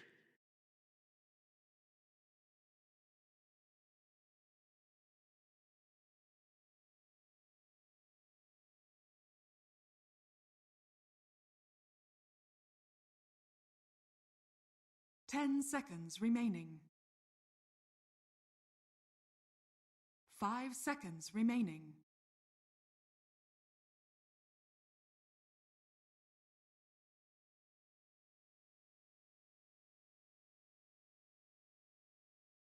Dire team pick. Game 2, Ghost Frogs versus Level Up Lower Division Western European DPC League. You're watching DreamLeague Season 15, powered by Intel. I'm here with Kyle and Moxie, and we're going to break down the draft that is coming your way in the second game, where Level Up is 1 game up against Ghost Frogs. We are 2 picks in for either team. We got the Void Spirit coming out again for Noob, and we already have that as an answer to the early pick of Storm. It's a very early AA as well. It is. 5 seconds I remaining. don't know how to Are they feel thinking about that. Timber Saw perhaps to match up with the Vortex? It's possible, but Just I'm surprised at the early. Like usually I don't see Storm picked up that early unless there's a Beastmaster. That is. I think potentially- it's definitely upgraded in value. I think Mhm. a lot of regions have experimented with first doing Storm just as a opener. The Yeah. same way Void Spirit was became a first two. I think Storm just with the rune changes farms too fast, and I think it was I can't remember the region, but I think it was somebody on the NA broadcast was talking about how Storm basically is reach. Like, you don't need any more catch as soon as you have Storm. There's always going to be a way to start the fight, specifically when you're playing against all these backline supports like Warlock and Oracle everyone's picking. It's just Grimstroke, another example. Like, you can actually get on them and kill them. Just key. Look at that Milan support, by the way. First phase ban Marana. How often do you see that? Just respect. Mucho respetos. Nothing like taking away someone's signature hero. Mm-hmm. Speaking of signatures, never mind. Where you going? What is wrong with you? I'm off today. I was I either could going to tell. go because it's if you ever buy something in Sweden using an American card, even at like the hotel front desk, you have to sign for it and they need ID. Yeah. And I can't escape it. So I'm thinking it's like fresh on my mind. And then I also thought to myself, hey, can people still buy my trove? I'm not sure. Trove? Yeah, your treasure trove with like your. No, you can't. Yeah, exactly. So that's why I didn't say it. Put me on the spot. How do you get? We are tree branching all over the place with this brain today. So the Well, troves are only for sale 5 while seconds. TI is going on. Oh, And then considering there has not been a TI for quite some time, it's true. it has not been for sale for quite some time. It's true. Maybe it'll be released with the fan support bundle that is coming out in a couple weeks. Sure, maybe fan Sounds like support bundle contractor terms, 2 weeks, you know? soon. Another 2 weeks. Yeah. 2 weeks on top of that. Why are you upset that you have to sign for stuff at the front desk? Because it's tedious. But isn't that like It's like I'm buying laundry detergent for yeah 25 cents. yeah Please sign here and Yes. let me input your ID number. yeah? But that's what Every you time. do. Credit card. That's what you have to do. What if you're someone else? What if you're using? Otherwise, you would just be Nobody- able to use your what? Otherwise, other people can use your credit card without proving that they're you. Seconds remaining. Yeah, I guess America just have looser identity safety because you straight up just you can give your credit card to your friend, be like, hey, can you go to Walmart and buy this for me? You can't. You can in America. Get in America. You don't Yeah. have to show that you're you. No. No. Unless typically. No wonder Unless it says- identity fraud is so big. Unless Yeah. it says CID on the back and someone actually cares to check. But Yeah, they don't generally, care. I've had friends that are just like, yeah, go get Starbucks and, just use my card. Well, if I can get people to get me stuff with my card, but I would have to tell them the PIN code.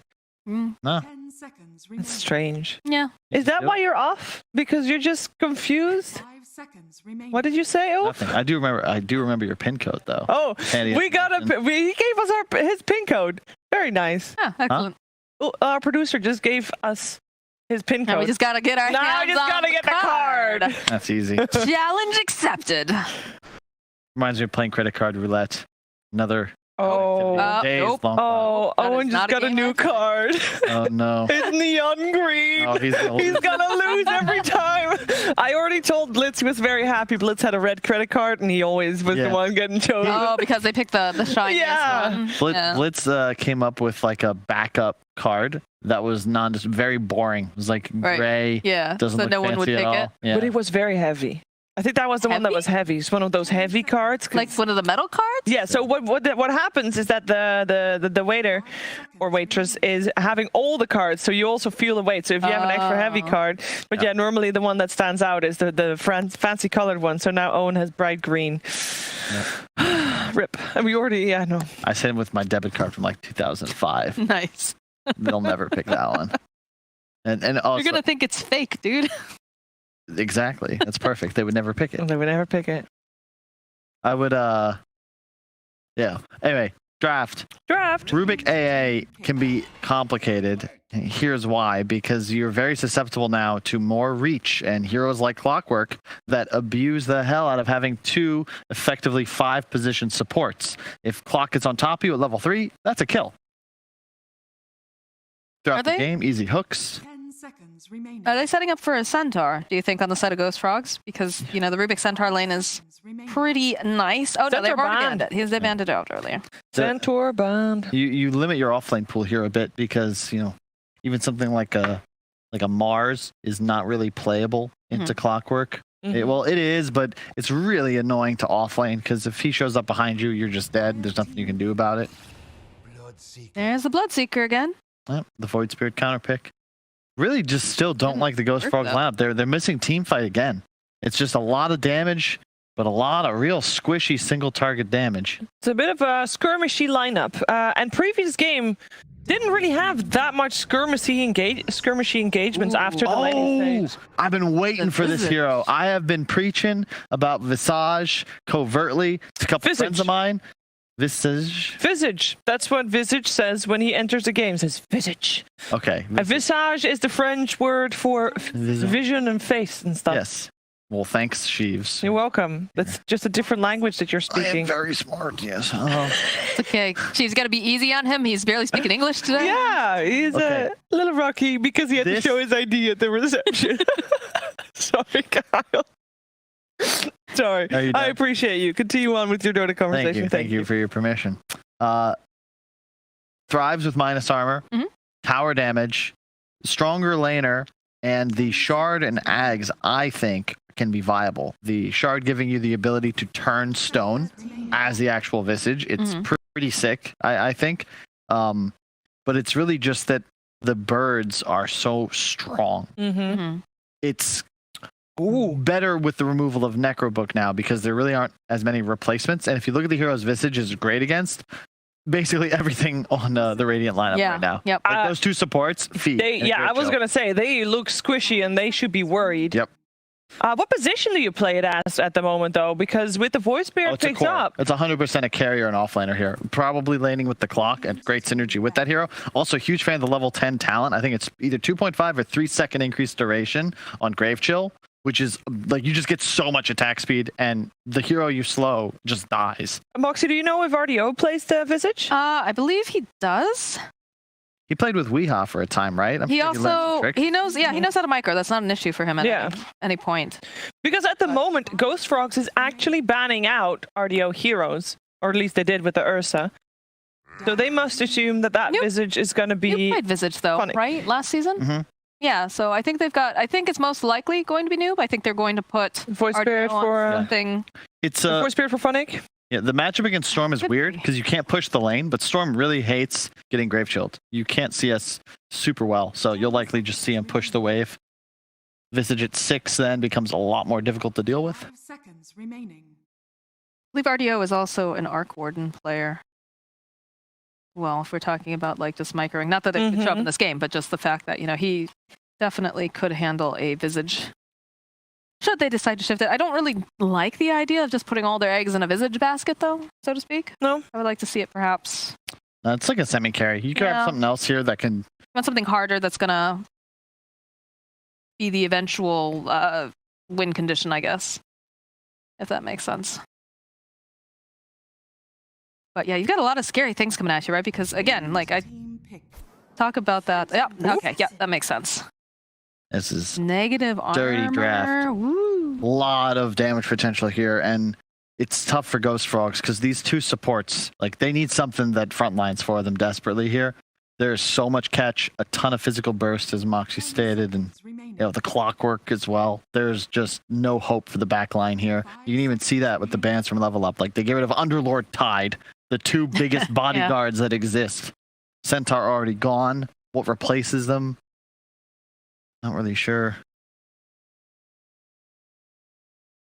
You need something else for initiation because you can't have that Storm be the only person going in. Yeah. But then you have to do that on your core, and that seems... That's also They very didn't put risky. themselves in a hole. I'd say like this is such a great Viper game just because you remove both passives from the PA and the... Slardar? Yeah, I think Slardar? that is tough though because into clock Visage, it's not a fun time. You desperately need like double force staff just off jump, and the laning phase against Grimstroke PA isn't terrible, but any clock rotation is a kill.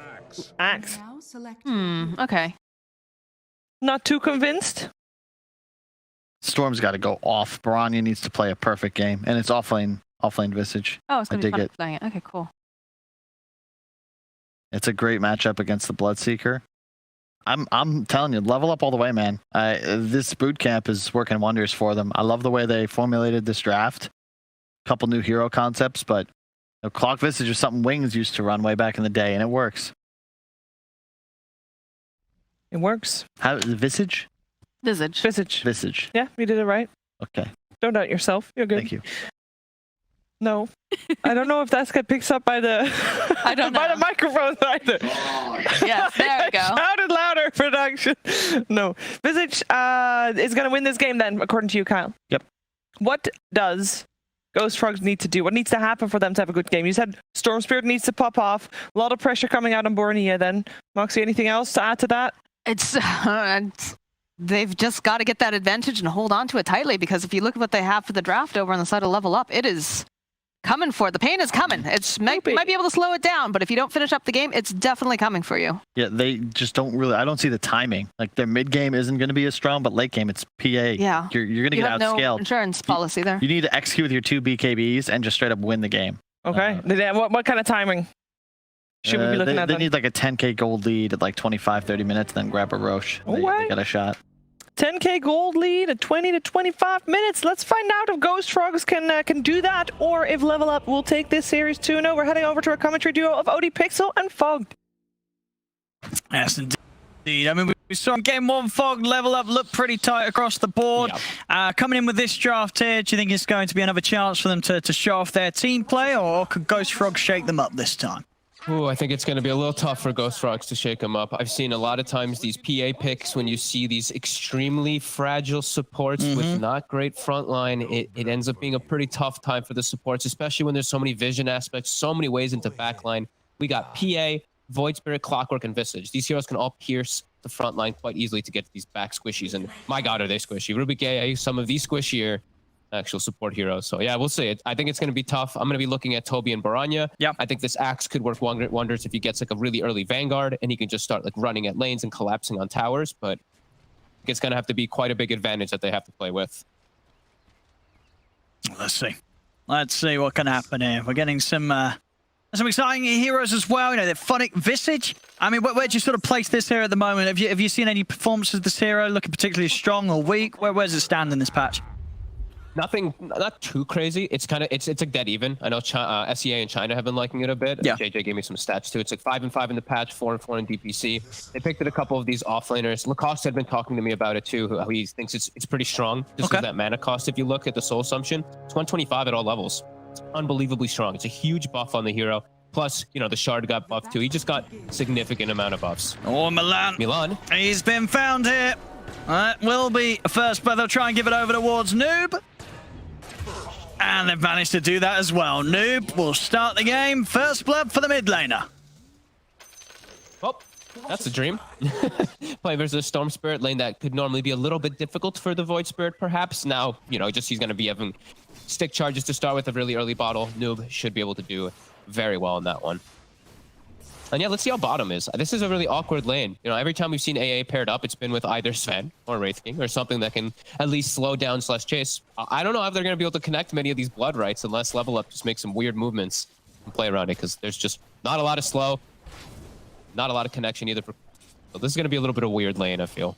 Not for sure, yeah. The blood rights mainly going to be used when Level Up's trying to dive in or get aggressive onto him, try and scare them away. The offensive potential for Ghost Frogs definitely seems pretty low. Just secure last hits, secure range creeps, because he's just going to get grave chilled and stuff like that. DNZ is going to start pulling, because you do want to reset position in the lane when you're playing a hero like Visage. 285 movement speed. You don't want to be playing so close to the tower, because they can just hit you and chase you out, so does want to bring it back a bit. J4 will chase him around, but DNZ smartly just keeps it out of that tower aggro. And what's sort of the build for the offlane Visage? Are you sort of the guy that's rushing the Solar Crest for the team, or? Builds have I seen? I think I saw some still going like the hood and the pipes and stuff like that, which I could still see as a possibility this game, because he's versus AA, Storm, so much magic damage. But yeah, Solar is the dream. We'll see mid lane. Rania getting pretty low here. He's just having to deal with the first blood, the early bottle. He's got hard. 2 minutes. It actually just puts a lot of pressure onto the Storm Spirit. You have no regen. Like if you get caught with Aether Remnant, you're dead. Expectations. No, he can't so really step up into vision here. No. He almost gets caught. And now he's got to go take one of those water runes. We'll be able to set up for the top one at least. And Noob will be able to get the bottom one. But no bottle for Baranya. Indeed, so no refill for him. A little heal. Slight heal. We'll have the full bottle on its way out now, but definitely not get that. On top. He's still level 1. Well, they're running him down. He's got enough damage with the Inkswell. He's got stick charges. And RDO is actually going to have to start backing off. In fact, RDO himself will be taken out. Milan able to turn things around there. Also getting the call out onto LeBron. Good body blocks as well from Toby. Can they get this as well? Going to be close. He got another hunger. Won't be quite up in time and salves there for LeBron. But nice turnaround from Ghost Frogs up top as Milan baiting them in. Had the stick charges. We're ready to go. Hits the level 2 off the next creep too. That kind of saved him so that he could get that lift off. That was really close to them getting the kill. But yeah, stick charges doing wonders versus that PA lane.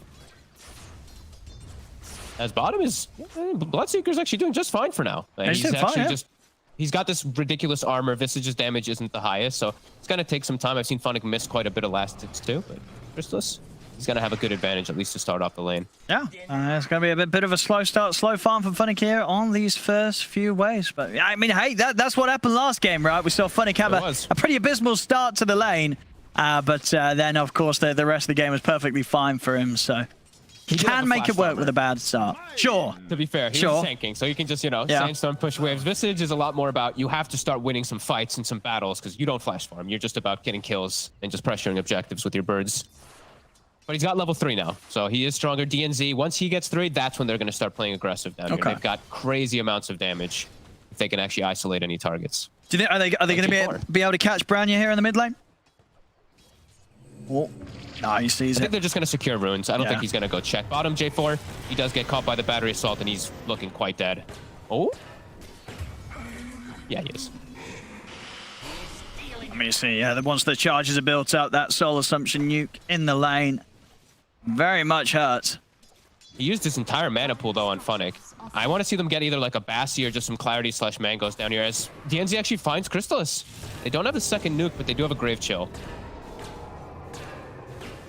I mean, that's that one up. Yeah, DNZ can maybe continue to stay in range of the battery assaults, but stepping far enough away that Crystallis is able to walk out of range.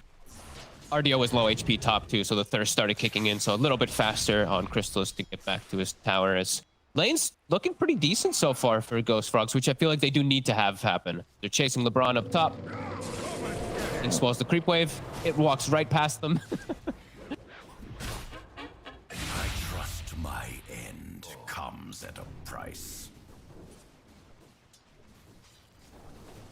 Wait, for how long is the game now? Do the creeps ignore it again? Isn't it 5 minutes, right? It's 5 minutes, okay. I think, right? I was just thinking through that because you don't normally see that much interaction they just, like, past the tower, but of course, there is that later stage of the game now where they walk past you. Actually, is it 5 minutes? I mean, I can't remember. I just know you have to be very close to the tier 1 to get the aggro on them for a very long time. Yeah, and then you kind of stop doing that usually around 5 minutes. So yeah, I must say, but I think you're right. I think it may have just been a wave too early. Because yeah, if he gets the aggro on those creeps, he gets the spins. More damage will be done. Either way, LeBron is going to look to make a play now around mid. Ooh, they're going to smoke noob top, actually, to help out the top lane. So PA doing okay, but they know that the Axe is getting a crazy amount of farm. They want to slow Toby down. Toby's actually, he's rushed phase boots. I thought he was going to rush Vanguard in this lane, but wants to continue just running at heroes. Oh, they're in. Just get caught here by noob. Yeah, straight in. Sets up for the Inkswell stun. They've got the damage nuke. Toby will get the call off. He's going to try and run, but they've still got further catch with another Astral Step. Toby will be taken down. Lane creeps can no longer be aggroed by player until 5 minute mark. It's the okay. So it is 5 minutes. As Boranya mid, wanting to put some pressure onto Noob as he just returns, burns some raindrops. He's got a regen, so he's just trying to push as much as he can with this catapult wave here, keep it alive. He's gonna tank the wave too, and just keep forcing this tower. And this is a great move for Ghost Frogs. A lot of objective damage here. And Noob has to be careful too. Like Boranya could still go in and threaten him a bit. Oh, absolutely, yeah. As they're dragging the creep wave right back, not wanting to stand anywhere near this storm with the regen popped. Is under attack. Boranya continuing to maximize with this regen too, gets a nice amount of farm to continue, getting this gold lead that they have 1k. As bottom, J4. They got him. DNZ will go down in return though, so Crystallis, for sort of, even though the deaths around him on J4, his lane continuing to be pretty much a free farm paradise for him down bottom. And he's actually, okay, so Funnick's putting the 3 points in Soul Assumption. So the lanes that I think I've seen do it, I think it was, I want to say, I haven't gotten to see too many of it, but I know his Elephant really likes it. I think they went like 1-2-2, and then they would max the Grave Cleaver, I think. I can't remember, but he's going to be going for more just straight aggression, and they do have heroes that works well with it. I actually love Visage plus Grimstroke together. We're going to see double Soul Assumptions coming out, and then probably 4x Soul Assumptions when we hit level 15. Lots of fun stuff there. That's going to be... Little bottle refill. DNZ is hanging around, is trying to do some de-warding, but won't be able to make any moves. Rupture top. Diving in for this. TPs are coming over, Noob. He's going to be in here to back things up. Toby's trying to find Ardio. He's not going to quite be able to do so. Zardio will turn over towards the Rubik. Extra TP's coming in as Funnick's also ready to join the fight up here. As a big zip comes in, Boranya will cross and set up 2 kill off RDO there. Gets him low enough for the dunk to come into play. They will bring down the PA. They can get everyone out of it, Ghost Frogs. This will be a pretty nice move for them to make. In fact, Toby wants to go back in. He runs straight in for the call, catches Funnick. Funnick gets a solo submission up, but Toby's able to get in and get a second kill here with another dunk. And Venus allows them to just run away. That is pretty huge. They also keep the Storm alive somehow. Boranya, he gets the stick charges off, can reset. Now gets his bottle refilled, so he can actually keep his presence on the map as the Storm Spirit. Some nice teamwork coming out from Ghost Frogs there. Very nice, yeah. They'd probably lose some heroes, but somehow they all get away. I actually can't believe that all of them scurried out. I mean, yeah, you don't normally see a team being able to go for that sort of dive past a tier 1 against a team that pretty much TPs in their entire roster to try and fight back underneath it. And the team that's diving gets away with it, and gets away with it big time. 2 huge kills there for them picked up. That really is the beauty of Axe, right? If you get these successful dunks, like everyone's just moving that much faster, able to reset. Also the thirst for the Bloodseeker. You lose Milan, but hey, just fine. Another thing that did happen was Funnick, right before he TP'd, he actually summoned his birds. So his didn't have them up there. Bottom. If he had the birds top, could have seen a different story. Yeah. What happens? It's top now. Pressure will come out. I like this first movement by Crystallis too. I like that he recognizes he's a Bloodseeker, so he's got to play fast versus PA. He wants to go play and get those ruptures from early, so I like that early aggressive move.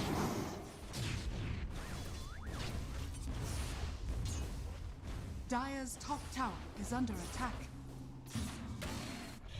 Looks like tower trade perhaps on both sides. I don't know if they can defend bottom. There's a lot of vision aspects on the side of level up, as we've talked about earlier on. The birds, the rockets, and whatnot, so they will be able to see behind that tower. I don't know if Ghost Frogs will set up. Dire's top tower has fallen. Yeah, that looks unlikely at the moment. Ghost Frogs just focused on Dire's middle tower getting control of level up's jungle. Oh, they're actually stacking the enemy jungle and farming it for Toby. He's got max spin. He's going to have Vanguard any moment now. That's going to be huge for Toby. I think now that they've gotten top tower, they've gotten this. Once he gets Vanguard, they can swing and try to take mid tower. And it should be pretty hard for level up to actually defend that versus a Vanguard Axe. But their damage is going to be quite a bit limited. They do have a lot of burst, though. That Visage going that max Soul Assumption builder, 3 points in Soul Assumption. Dire's middle tower is under attack. But I think that's still the move. Ghost Frogs, they want to apply tower pressure as early as possible, and they do have Catapult hitting mid, so swing over and try to finish that one off before level up is prepared.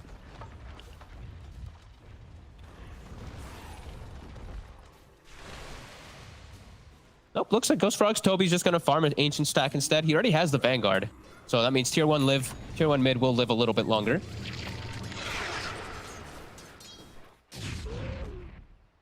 Boranya, he's going to hit a good timing on the Orchid this game, no doubt about it. But with Noob having that Yule's Rush, and Noob's almost very likely to have that done around the similar time, so we'll be able to save himself.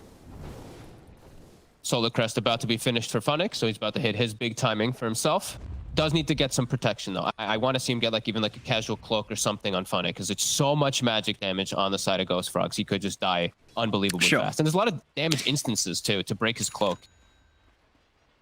Yeah, if he does get jumped, at least they have a lot of things to throw out, especially if it is sort of a big initiation from Boranya. A lot of annoying things for the Storm to be aware of. The Embrace, and I got him. I certainly got him there. J4 caught alone. TP's coming in. See if they can maybe try and catch someone on the way out. Boranya is trying to go for it, but Noob has got another step charge ready and waiting. Toby's coming in with a wraparound from the side. But he won't be able to push on forward. Just level up, they get the kill, and they get out. Nothing to be lost here. That's a big move. I like when they're seeing them able to make the aggressive moves versus this very early game lineup. Like, they're all about the later stages. Well, not all, but for the most part, they want to be taking it to later stages and later fights. But they're the ones actually making those first moves. As Ghost Frogs, looks like they're going to be playing more reliant on just farming Toby his blink. I really did think that I really did want them actually to pressure that mid tower a little bit more. Sure. Then it gives you some access to get vision around Ancients and stuff like that to watch the PA. But now you just have this Vanguard Axe farming, which, it still feels great for Ghost Frogs, but I think they could press their advantage a little bit more. Yeah, I guess it just means that when he does have the blink, then they've really got to go, right? There's going to be no more time for the farming. They're just, at the moment, giving that space for RDO to hit what will be a decent Battle Fury timing. It's keeping up pretty well with the other cores in the game, just really sort of Toby that's charging ahead. Yeah, and it's actually level up kind of being the ones looking for these aggressive plays because they don't rely on Blink Dagger as early on, right? Like Clockwork Hook Shot, Void Astral Step with the Inkswell. They have easier ways to make those moves pre-blink. Ghost Frogs looks like they are thinking about making a move here soon. 3 of them gathered in mid. Showing Toby top. That's a risk. That is so scary. Especially when he's as close as he is to his Blink Dagger. Yeah, and DNZ, like Clockwork, he thrives versus Axes. I'm sure Axe right now with Vanguard is pretty okay as long as he's not like 2 or 3 heroes on top of him, but very deep position for Toby.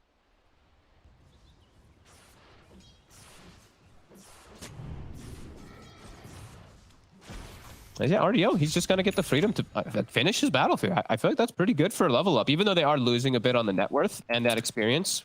You know, this is a PA draft. Yeah, no, it is. Solar Crest already built into it. You don't mind just like chilling out and they're not pressuring you and they have a Bloodseeker carry. You have to be feeling kind of okay here about all this. They're not taking your towers. They're just kind of farming. Some beautiful stacks here as well that RDO is going to very easily be able to clean up after he has the Battle Fury out.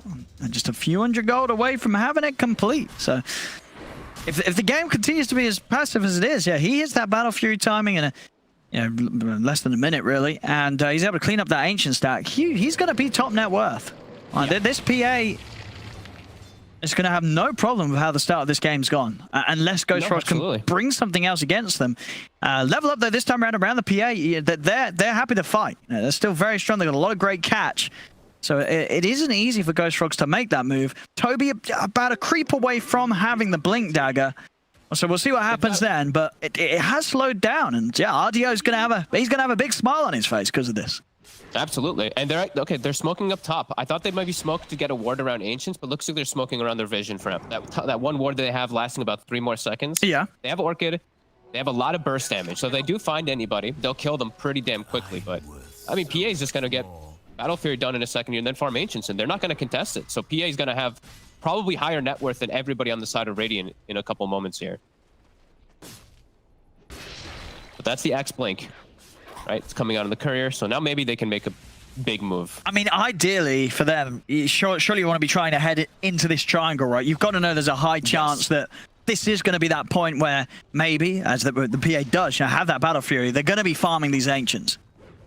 Yeah, this is where I was saying, like, I wanted them to press more for mid tower, right? Like, if this mid tower is gone, it's a lot harder for level up to just secure this Ancient area. But now with mid tower, it's a bit safer. But now Ghost Frogs with the Blink, they're going to try, but the Ancients are almost dead. And level up setup, as you say. There are 4 heroes around here, making sure that RDO has the space and time to clear these Ancients. It's very hard for Ghost Frogs to make the jump. Toby's coming in. Gonna get the call. And that's indeed just onto the one. I mean, they'll kill LeBron. What's the status of the Ancients? Everything apart from one already been farmed. So a support kill found with the Blink reveal. But RDO, he's hit his Ancient creeps. And he indeed is, shooting up the ranks here towards that top spot. Got to find this PA. They've got to do something about RDO. Otherwise, they're going to have a similar situation as they had on their hands in Game 1 against RDO's Terrorblade, just being completely uncounterable in the later stages. Oh, absolutely agreed. They need to start catching something, but level up's not giving them many opportunities. Like the way they set up there, your 5 position dies, it's perfect. Your Clockwork's rocketing, pushing out mid. Your Visage was not really showing himself top. Funnick just pushing in the top wave with just his familiars. So they're doing a great job of splitting up the map and just slowing down this lead, which is 3-4K. It's just been chilling there for some time, but they want more on Ghost Frogs. We'll go down here, level up. They've been able to isolate J4. Separated from the rest of the team, caught on the high ground. Toby still maybe seeing if he can get in and get a call off, but they're just backing off. And little things like this, you lose a hero, you don't have the follow-up of the Ice Blast for a bit of time. It becomes that much harder for Ghost Frogs to make the moves that they really need to do right now. Yeah, absolutely. At least they're taking over Triangle. This is a really good move here, that they're just able to claim the area. Toby's just sitting here denying that farm away. Is quite huge. It is breaking the map away from RDO, and we do see Crystallis. He's taking his own Ancient, so now they're starting to get a bit better of maximizing, a bit better efficiency, and just shutting down level up's map. They're farming just a bit more on Ghost Frogs now. Just with that little move, that little invasion, still pretty decent. But still need to, you gotta have some gusto. I feel like they still gotta be looking for these constant plays. Like Toby, I know he wants his Blade Mail, but I want to see him just like leaving the farm for the Bloodseeker / Storm, just constantly looking for It should plays. be a 3-1 down bottom here. LeBron pushing out in a fashion you could only imagine. He's not expecting anything else other than dying here, I don't think. I mean, when you go out that far as a 5. But he gets the response that maybe he was expecting as they make the jump. This is nice. Toby instantly TP's top. They see Funnick just sitting on the wave, and Funnick is probably just dead as well. Yeah, if they could get a core kill out of this, which they certainly will with Branya backing him up. Comes in with a zip and the lockdown. There we go. Something done on top of the support kill. Quick moves. They pick off a core. They've got to keep this momentum going. Yeah, keep looking for any of these heroes that are split up. You know that's the way that level up's gonna play. Just split push the side lanes, PA gonna jungle. So if you can catch these, it's great. Radiant Scan actually catches up perfectly. Noob as well as the NZ. They might not expect this. Toby, the double Aether Remnant. He walks into one. Oh, the other one times out before we get there. A cool knock-on effect. RDO will reclaim his side, his ancient area for a second here, and immediately goes Frogs. They start swinging over. This is nice moves now. They're starting to really apply that pressure on the level up. They're not getting too much space for RDO now. Just keep swinging. I love it, yeah. As soon as Ancient spawn, Toby, go swing over there, farm them. Don't deny that from the PA since she doesn't have access to yours. This is good moves here. Keep limiting them. Keep getting yourself more enabled. Keep preventing anyone but the PA from farming it. Oh, ooh, Ruptured Illusion. Void Spirit Illusion. Well, it does make things a little harder for them to go on anything down bottom. As, yeah, Noob knows it. He'll happily push this wave out. As it's very hard for them to catch him, regardless, anyway, in this game, as the Void Spirit. Yeah, look at this. RDO TP's back. He's probably like hoping, man, I hope my Ancients aren't farmed here, and he's going to see it, and he's going to be sad. The Axe, Toby did make that heads-up move to take him away, and he's going to have Blade Mail done. So Toby, like, this is a good Blade Mail super strong. Yeah, always really nice. I mean, all three of their cores are. You know, they are in those fantastic positions. You know, they're the top 3 net worth right now on the board. Haste. They're still looking pretty good, and I mean, it's ridiculous. Bloodseeker with his +7 armor talent. Like, look at this armor. So the PA. You know, we're talking about RDO, he has to jump backlines and stuff. Killing this Bloodseeker is always going to be a tough ask. Yeah, they are so strong right now, Ghost Frogs. They've got to get in there. Looking towards Roshan. They don't really hit Rosh. No, not very fast, at least. I mean, they've got ways to tank it, but it's not going to be quick if they want to go for it. No medallion or anything either on anybody. So I don't think that if they want to go for Rosh, it has to be off of like a 4-0 or 5-0 fight. RDO, he's got the BKB queued, probably feeling like he needs that in order to join any fights. And yeah, with the catch they have, I mean, BKB and a Battle Fury, as you said already, there's some squishy targets, some lovely ones to jump with the BKB, they'll be able to find it. We'll lose the fun again here on the front. That's a Grimstroke down, but the information that Level Up need to get out of there, and Ghost Frogs won't be able to this time catch anything else on top of that. Yep, instantly the split push continues. Noob starts pushing the mid lane. Funnick will continue to set his birds up top, and it's the 5 position now. Twice in the last 2-3 minutes, they just find that. But maybe that's going to give them the window for Rush. They still don't kill it the fastest. Let's see. Well, they're going to try. Vortex actually making it a little bit better with the Maelstrom and the damage coming through, but let's see. Oh, onto the side, yeah. That's a dead AA to start things off, and that is going to give Ghost Frogs a bit of a spook here. Do they want to keep pushing onto this Rosh? As we said already, we were seeing that it's not fast. No, I don't. It's hard, yeah. They touched it even, but Ice Vortex and the Maelstrom procs with Blood Rage was actually making it a lot faster than I thought it would be, but still quite slow. And there's so many vision tools, like we mentioned, for Level Up. They can keep just poking in there, just getting any information needed. So yeah, I don't want to take too long doing that, because that's just going to buy time for RDO. Who's I mean, it is, yeah. RDO quickly approaching top. He is. That's just sort of the expected outcome when RDO's been able to find the space that he has, and all in all, just again Level Up's positioning around the stage of the game, especially when they're against a lineup that at the moment, you know, they are sort of they have the items, they are ahead, they're up 4K, but Level Up doing an excellent job of just limiting the moves that Ghost Frogs can make, and just setting up really nicely for RDO to be able to constantly find his place to be on the map. Like there seems to be very little times this series where RDO's in a place that feels risky. You know, he always knows the limit at the risk he can take with his farming positions, and it's certainly showing this series. Yeah, they're definitely it's good communication when you can tell that everybody's on the same page like this. It's avoid, right? Just avoid fights. Yeah. If someone gets caught, you leave him. Like LeBron gets caught, they just leave him. They don't try to back him up with anything. However, if they see one of these squishy supports out of position, they'll assassinate them quick as well. DNZ doesn't mind just hookshotting in for that. Again, DNZ tends to be the big playmaker for this team. 3-1-4. Even though it's been such a quiet game, he's still doing a great job. And I like the itemization. They've got Hood on Clockwork, they've got Pipe on Visage, so they are preparing for those later things that will kick off.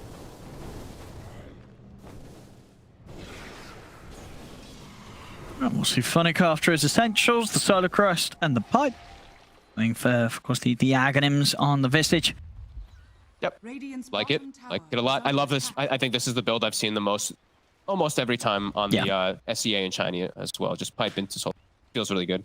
There we go. Ghost Frogs with the smoke. Let's see what they can catch. This time they're hoping for more than LeBron, which is kind of what they've been caught left with the last few times. They'll be able to upgrade themselves a little bit. This time round, the catch will be on to DNZ. So it's better than LeBron, but of course still not one of the cores of Level Up. He was there to catch that smoke. That's why he's standing there. He's just there to be able to get killed pretty much as they're going to try turning it into Roche. Okay, Crystallis a bit low on HP. He's about half HP on this Bloodseeker, but they're actually killing it a bit fast. The Orchid plus all that magic. This time they're going to have it. Funnick doesn't want. He spots it out and he's starting to play around a little bit with the birds. They're smoking over. And KB on RDO. And they're a little scared, Ghost Frogs. As low as Roche is, they don't want to try and force and commit it to take it down. They're worried about how close Level Up are. Yeah, Crystallis, he's half HP. He has to heal off creeps. They're actually going to let him hit creeps for a moment. Toby, he's not going to be able to get the blink off. They get the dagger in onto him straight away. Branya jumps over towards LeBron, but the hook shot's in. Toby's been silenced for now. Yules, but he comes crashing back down. Noob has to jump to the side. He's been ruptured, but Toby goes down. Branya trying to finish off Noob. Won't be able to take down the Void Spirit. They get two. They've lost one. See with the BKB. RDO ready to commit. Chasing down Crystallis. As the Bloodseeker looking pretty dead here. Another dagger out. They jump in, close the gap. They take him out. Double buybacks coming out from Ghost Frogs on both Crystallis and Toby as they'll look to try and turn this around. Able to close the gap, get him with the cool onto RDO. The buybacks will allow them to pick up that kill. But DNZ, he's got a triple. Funnick's kiting up Crystallis as he's able to run away with the Familiars. Toby will have another jump in a second. Is he going to be able to close in onto Funnick? No, Funnick's too fast. He's able to get away.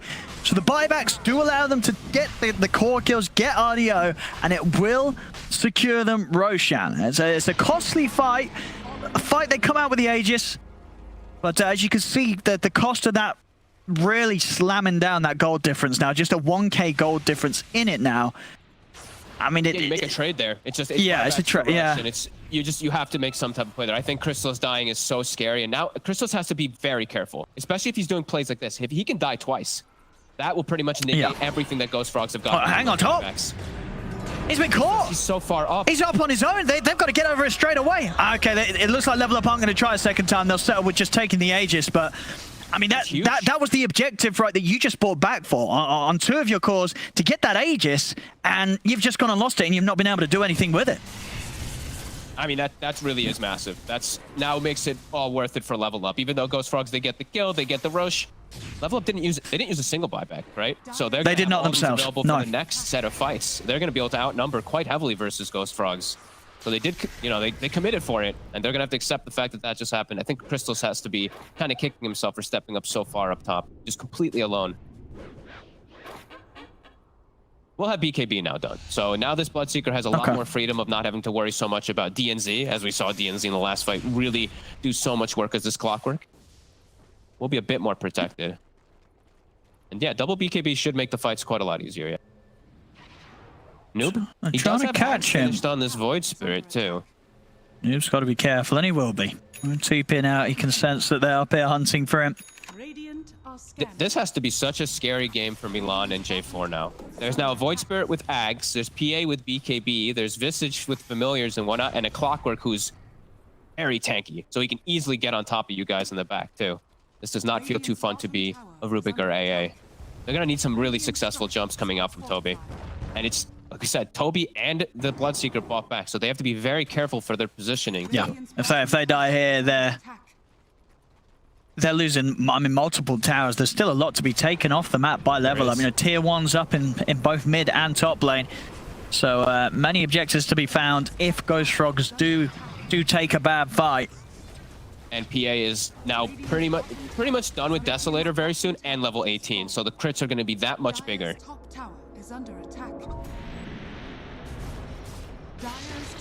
Outpost for outpost taken away. Well, DD Rune as well, ready for the next fight here for, oh my God, for the PA. He gives him the bottle. Yep.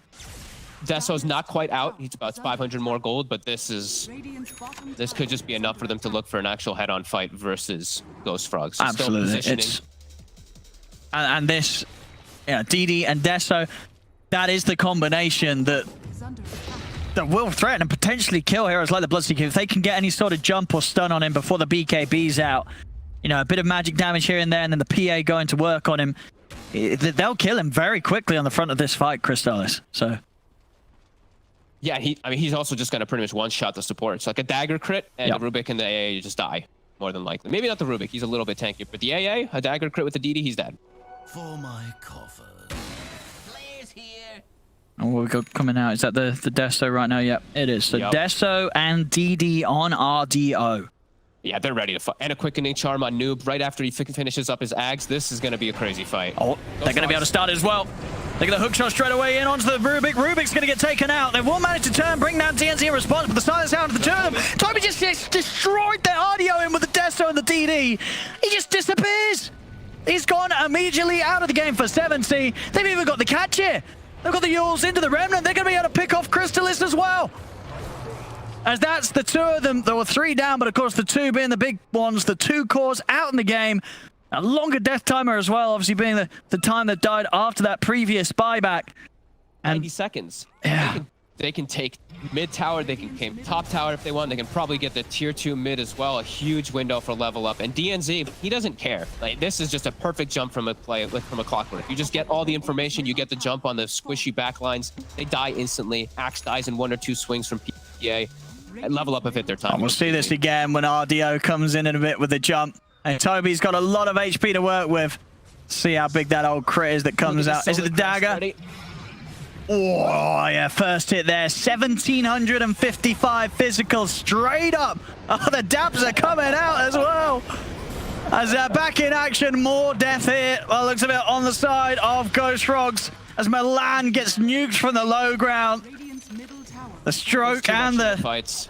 And the assumption coming in, and it is at this stage. Radiant's middle They're just, I mean, again, you know, you're looking at the numbers, it doesn't really matter, it feels. You know, we saw this game and last game, Ghost Frogs, they're a little bit ahead, they keeping it even, but both times round, RDO's just been on this carry that if you don't shut this man down or get ahead of him, he will inevitably win the game. I mean, this is, again, it just seems so hard for Ghost Frogs. How on earth do they deal with the PA at this stage? I really love the way that they've drafted and played. They understand the draft is the best thing. Like, they knew it. Like, avoid fights, right? They let LeBron die. They let other heroes die, like, over and over again just to get the timings to build up to this point where now you see the beauty. Like, Ghost Frogs, there's just... It's little hope for them to really kill anybody anymore because this Axe, this Bloodseeker, the buybacks have hurt so much, even though they got Roche. Everyone on level up is just that much stronger. Now it's a full Ags on Funnick too. They're massive.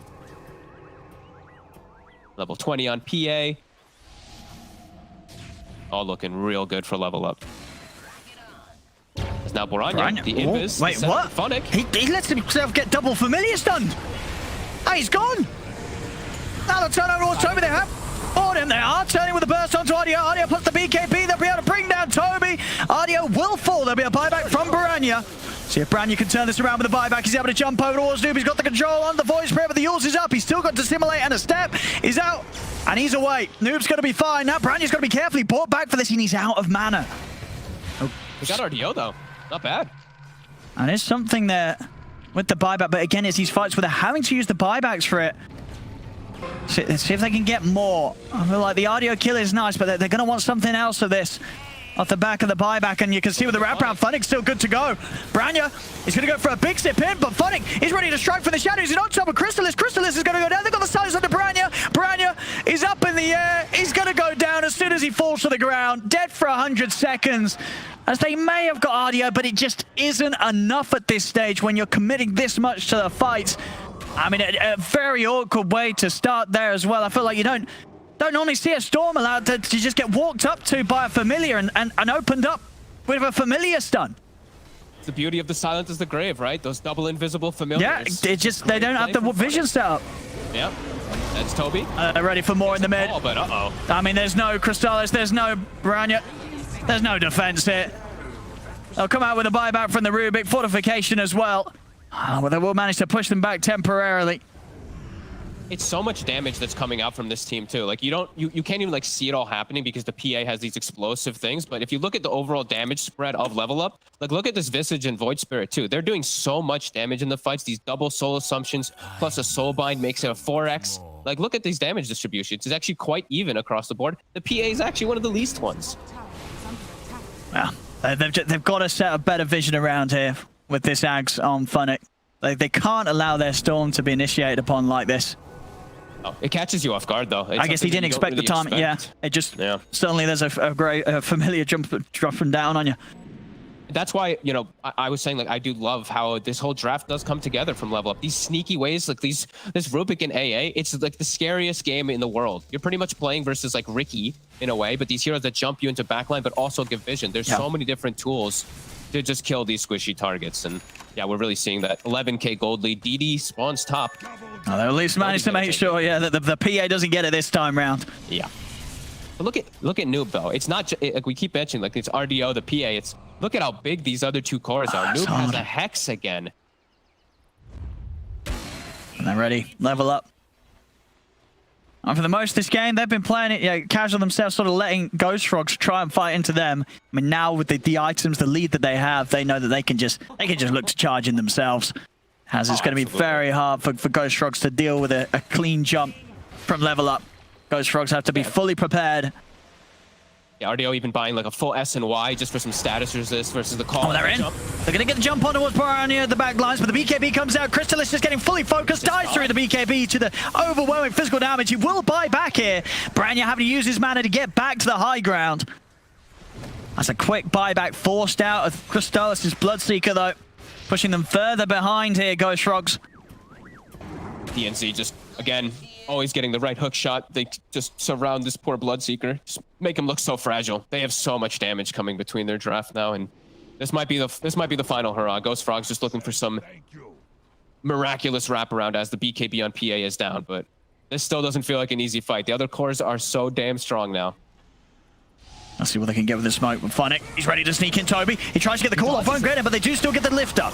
Got the telekinesis, but the backup's coming in for Level Up. Noob's able to jump in. TNC coming in with a hook shot. He's got the two of them. He's trapped Toby, he's trapped Crystallis. They're both caught in the coast. Crystallis will be able to bite his way out of it, but Piranha and Toby are down. No buybacks available on them. Crystallis will manage to bring down the Grimstroke. They've got the catch though for him. Yule's out into the Remnant. He's dropped back down into the face of RDO as RDO can get to work with the physical damage. Hex comes out to lock Crystallis down. Milan's trying to hide. He goes for the TP out, but there's too much damage to deal with as they get the team wipe. Level Up.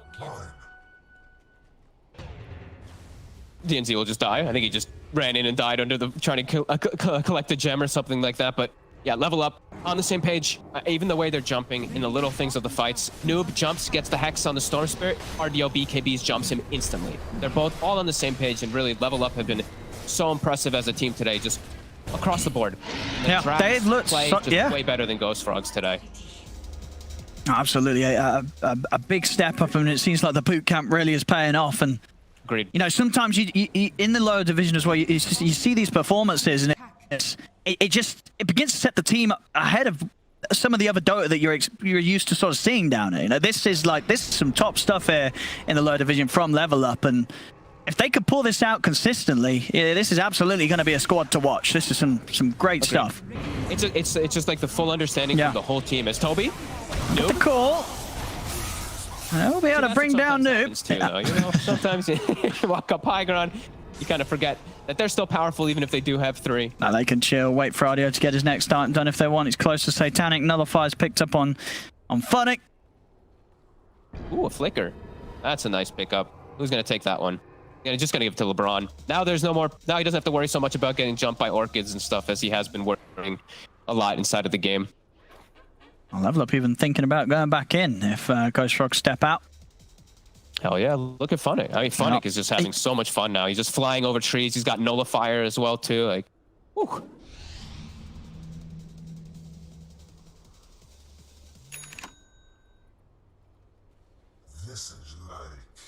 He's just hiding it, ready to sort of set up on anyone that steps near Toby. I mean, they're going to go for this. Ghost Frogs. They're heading in. They'll be able to lock down LeBron. LeBron will fall. Funnick trying to make moves straight away for the backlines. Looking towards J4. Branya zipping over. Funnick going in fully aggressive onto J4. He's pretty tanky, but he's not tanky enough to get away with that, as that'll actually be the death of Funnick. As he just tries to charge past the whole team to kill off poor old J4. And he gets the kill, but I mean, there's no way he's not dying in a situation like that where he just tries to sort of ignore everyone else and run at the AA. It looked funny at least. He just literally he was like, I'm getting this kill. I mean, you've got Ghost Scepter, you've got Force Staff. It's just going straight for it. He wants J4. But yeah, he's 100% dead for that attempt. There's no other way out of it for him. I think they're feeling themselves a bit here, right? They're probably feeling like, my God, we've completely smashed this game now. We have such a big advantage. They're just taking, they're taking their foot off the pedal a little bit there. It does, it does seem those sort of moves are just kind of like the moves that they haven't been pulling out for the rest of the series. No, I mean, those are those. We're enjoying ourselves. We've already done the damage. We've already won the game. Sure. Let's just put the hurt in. Sure, we're giving up some kills, but we want to just kill heroes. As neutral item picked up. Spell Prism on a noob. Phenomenal one for him. RDO also getting the leveler. Some really solid ones up on level up. And now they're being a little bit more careful. All four sticking together, not doing any individual plays, waiting for their Visage to come up. Don't want to throw this game away.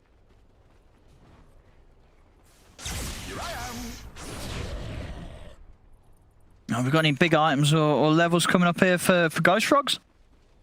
For Ghost Frogs, I'm not seeing any big levels just yet. Still 2 levels on the Storm Spirit, but on level up, they're about to hit 25 on Void Spirit and Phantom Essence and Visage, actually. Visage is 24 and change.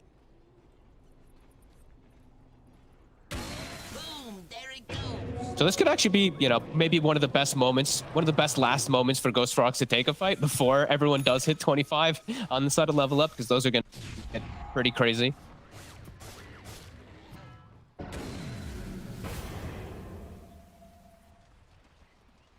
Ghost Frogs still quite hesitant, though. The gem is on the Visage. Funnick does pick one up. Now they have to back away. Oh, and a big hook shot! They will manage to get the Bloodseeker out of the side, but he's caught by the Hex, and he's dragged back into the Remnant, pops the BKB. Crystallis will turn with the Rupture. Will stop Ardio from being able to chase him for now, but Ardio still able to reach out with the dagger over towards the side, gets Toby and J4, who tries to TP out. And Funnick easily having enough damage to kill off J4, and this time Funnick's got backup so he can get away with rushing in like this. Now they turn over towards the Rubik. Another catch here, as there's no escape for Milan. Triple kill for Funnick on his Visage. Oh boy, and now level 25s on all of the cores. It's PA 25, Void Spirit 25, Visage 25. The fights now absolutely, they already were pretty much impossible. Now absolutely impossible with these 3. As DNZ, sick hook shots back to back. Yeah, that was seemed like pretty much close to a max range hook shot as well. A beautiful reach from a mile off there. The for the secondary one to lock down the axe again. Yeah, this has just been highlight reel really for this Clockwork, it seems. There's another hook. Oh. Yeah, he goes for it though. I like it. Yeah, why not? Why not? They do have buybacks on Toby and Milan. Obviously, Toby doesn't really want to use it. He's only dead for 20 more seconds. Another zip in. DNZ. Branya, he's got it. And we'll be able to bring down DNZ, but now they're going to jump it onto Crystallis. Oh, Crystallis just dies. He's out for 90. No buyback on him.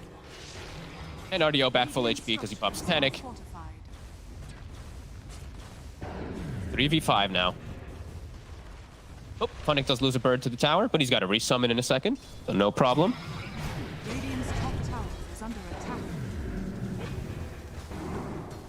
All right, 25 on Storm as well, so they do at least have that going for them. Okay. I've got that, yeah, that great measure of being able to D-push and clear out the waves as they push in. I'm surprised level up backed up. What were they picking anything up, waiting on any couriers? No, nothing. I guess they were just being very careful now after they did do a couple slip-ups. Getting an Arcane Rune now also, so this Void Spirit with these lovely cooldowns.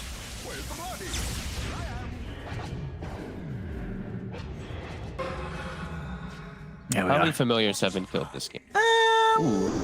I would say 3. I said 7. I'll go a little high.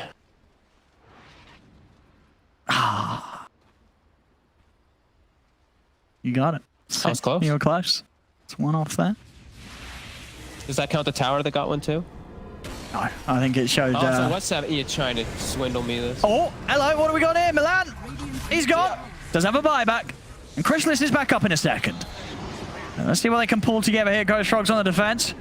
If they want to, it doesn't look like they're going to actually, again, just back up, level up. They're chilling. I don't feel any need to rush it. Can take their time here. Okay. Bionic actually, okay, he did take the extra familiar. I think I've seen people take the Grave Creeper cloaks and then your familiars are like invulnerable or something. I remember people talking about, but oh well, it doesn't matter. +1 familiars just are better in this game, and most of the times anyway, as they've already got this great way to control. Yeah, just leaving those frogs trapped. I mean, are they just waiting? They're just being very patient. Oh, look, there you go. For anybody to make a slip-up move. And look, we can see as well as you said. Yeah, 75% of the time they take the Gravekeeper's cloak stacks. Yeah. But 100% win rate with a +1 familiar though. You know, that's stats don't lie. Well, because I remember reading about something where it's like if you put yourself on the tree lines and your birds are hitting the buildings, your birds are invulnerable when you have the stacks on the sidelines. But it doesn't matter. They don't need to do any cheeky stuff this game. They can just take on any head-on fight. Branya doing a good job though, making these final moments rather hard, keeping the lanes shoved out with that auto remnant here on the ball lightning. Still, it's even scary for him even doing that. Like he BKBs and TPs, but my God, with the way that DNZ's been playing, I would be scared to even do that. Like, he might just come out of nowhere from left field with a hook shot onto your BKB Storm pushing. So Branya does have to be cautious of that, but he is getting some decent farm. He has Ags queued up. He's actually going to be able to finish it up very soon. He does have the talents as well. But yeah, just not feeling where the damage is ever really going to come from on Ghost Frogs. They may have control, the call, the vortex, you know, from the Storm Spirit, but who's going to be dealing the damage? Like Crystallis, his item progression is just, it's completely been gone since his second buyback.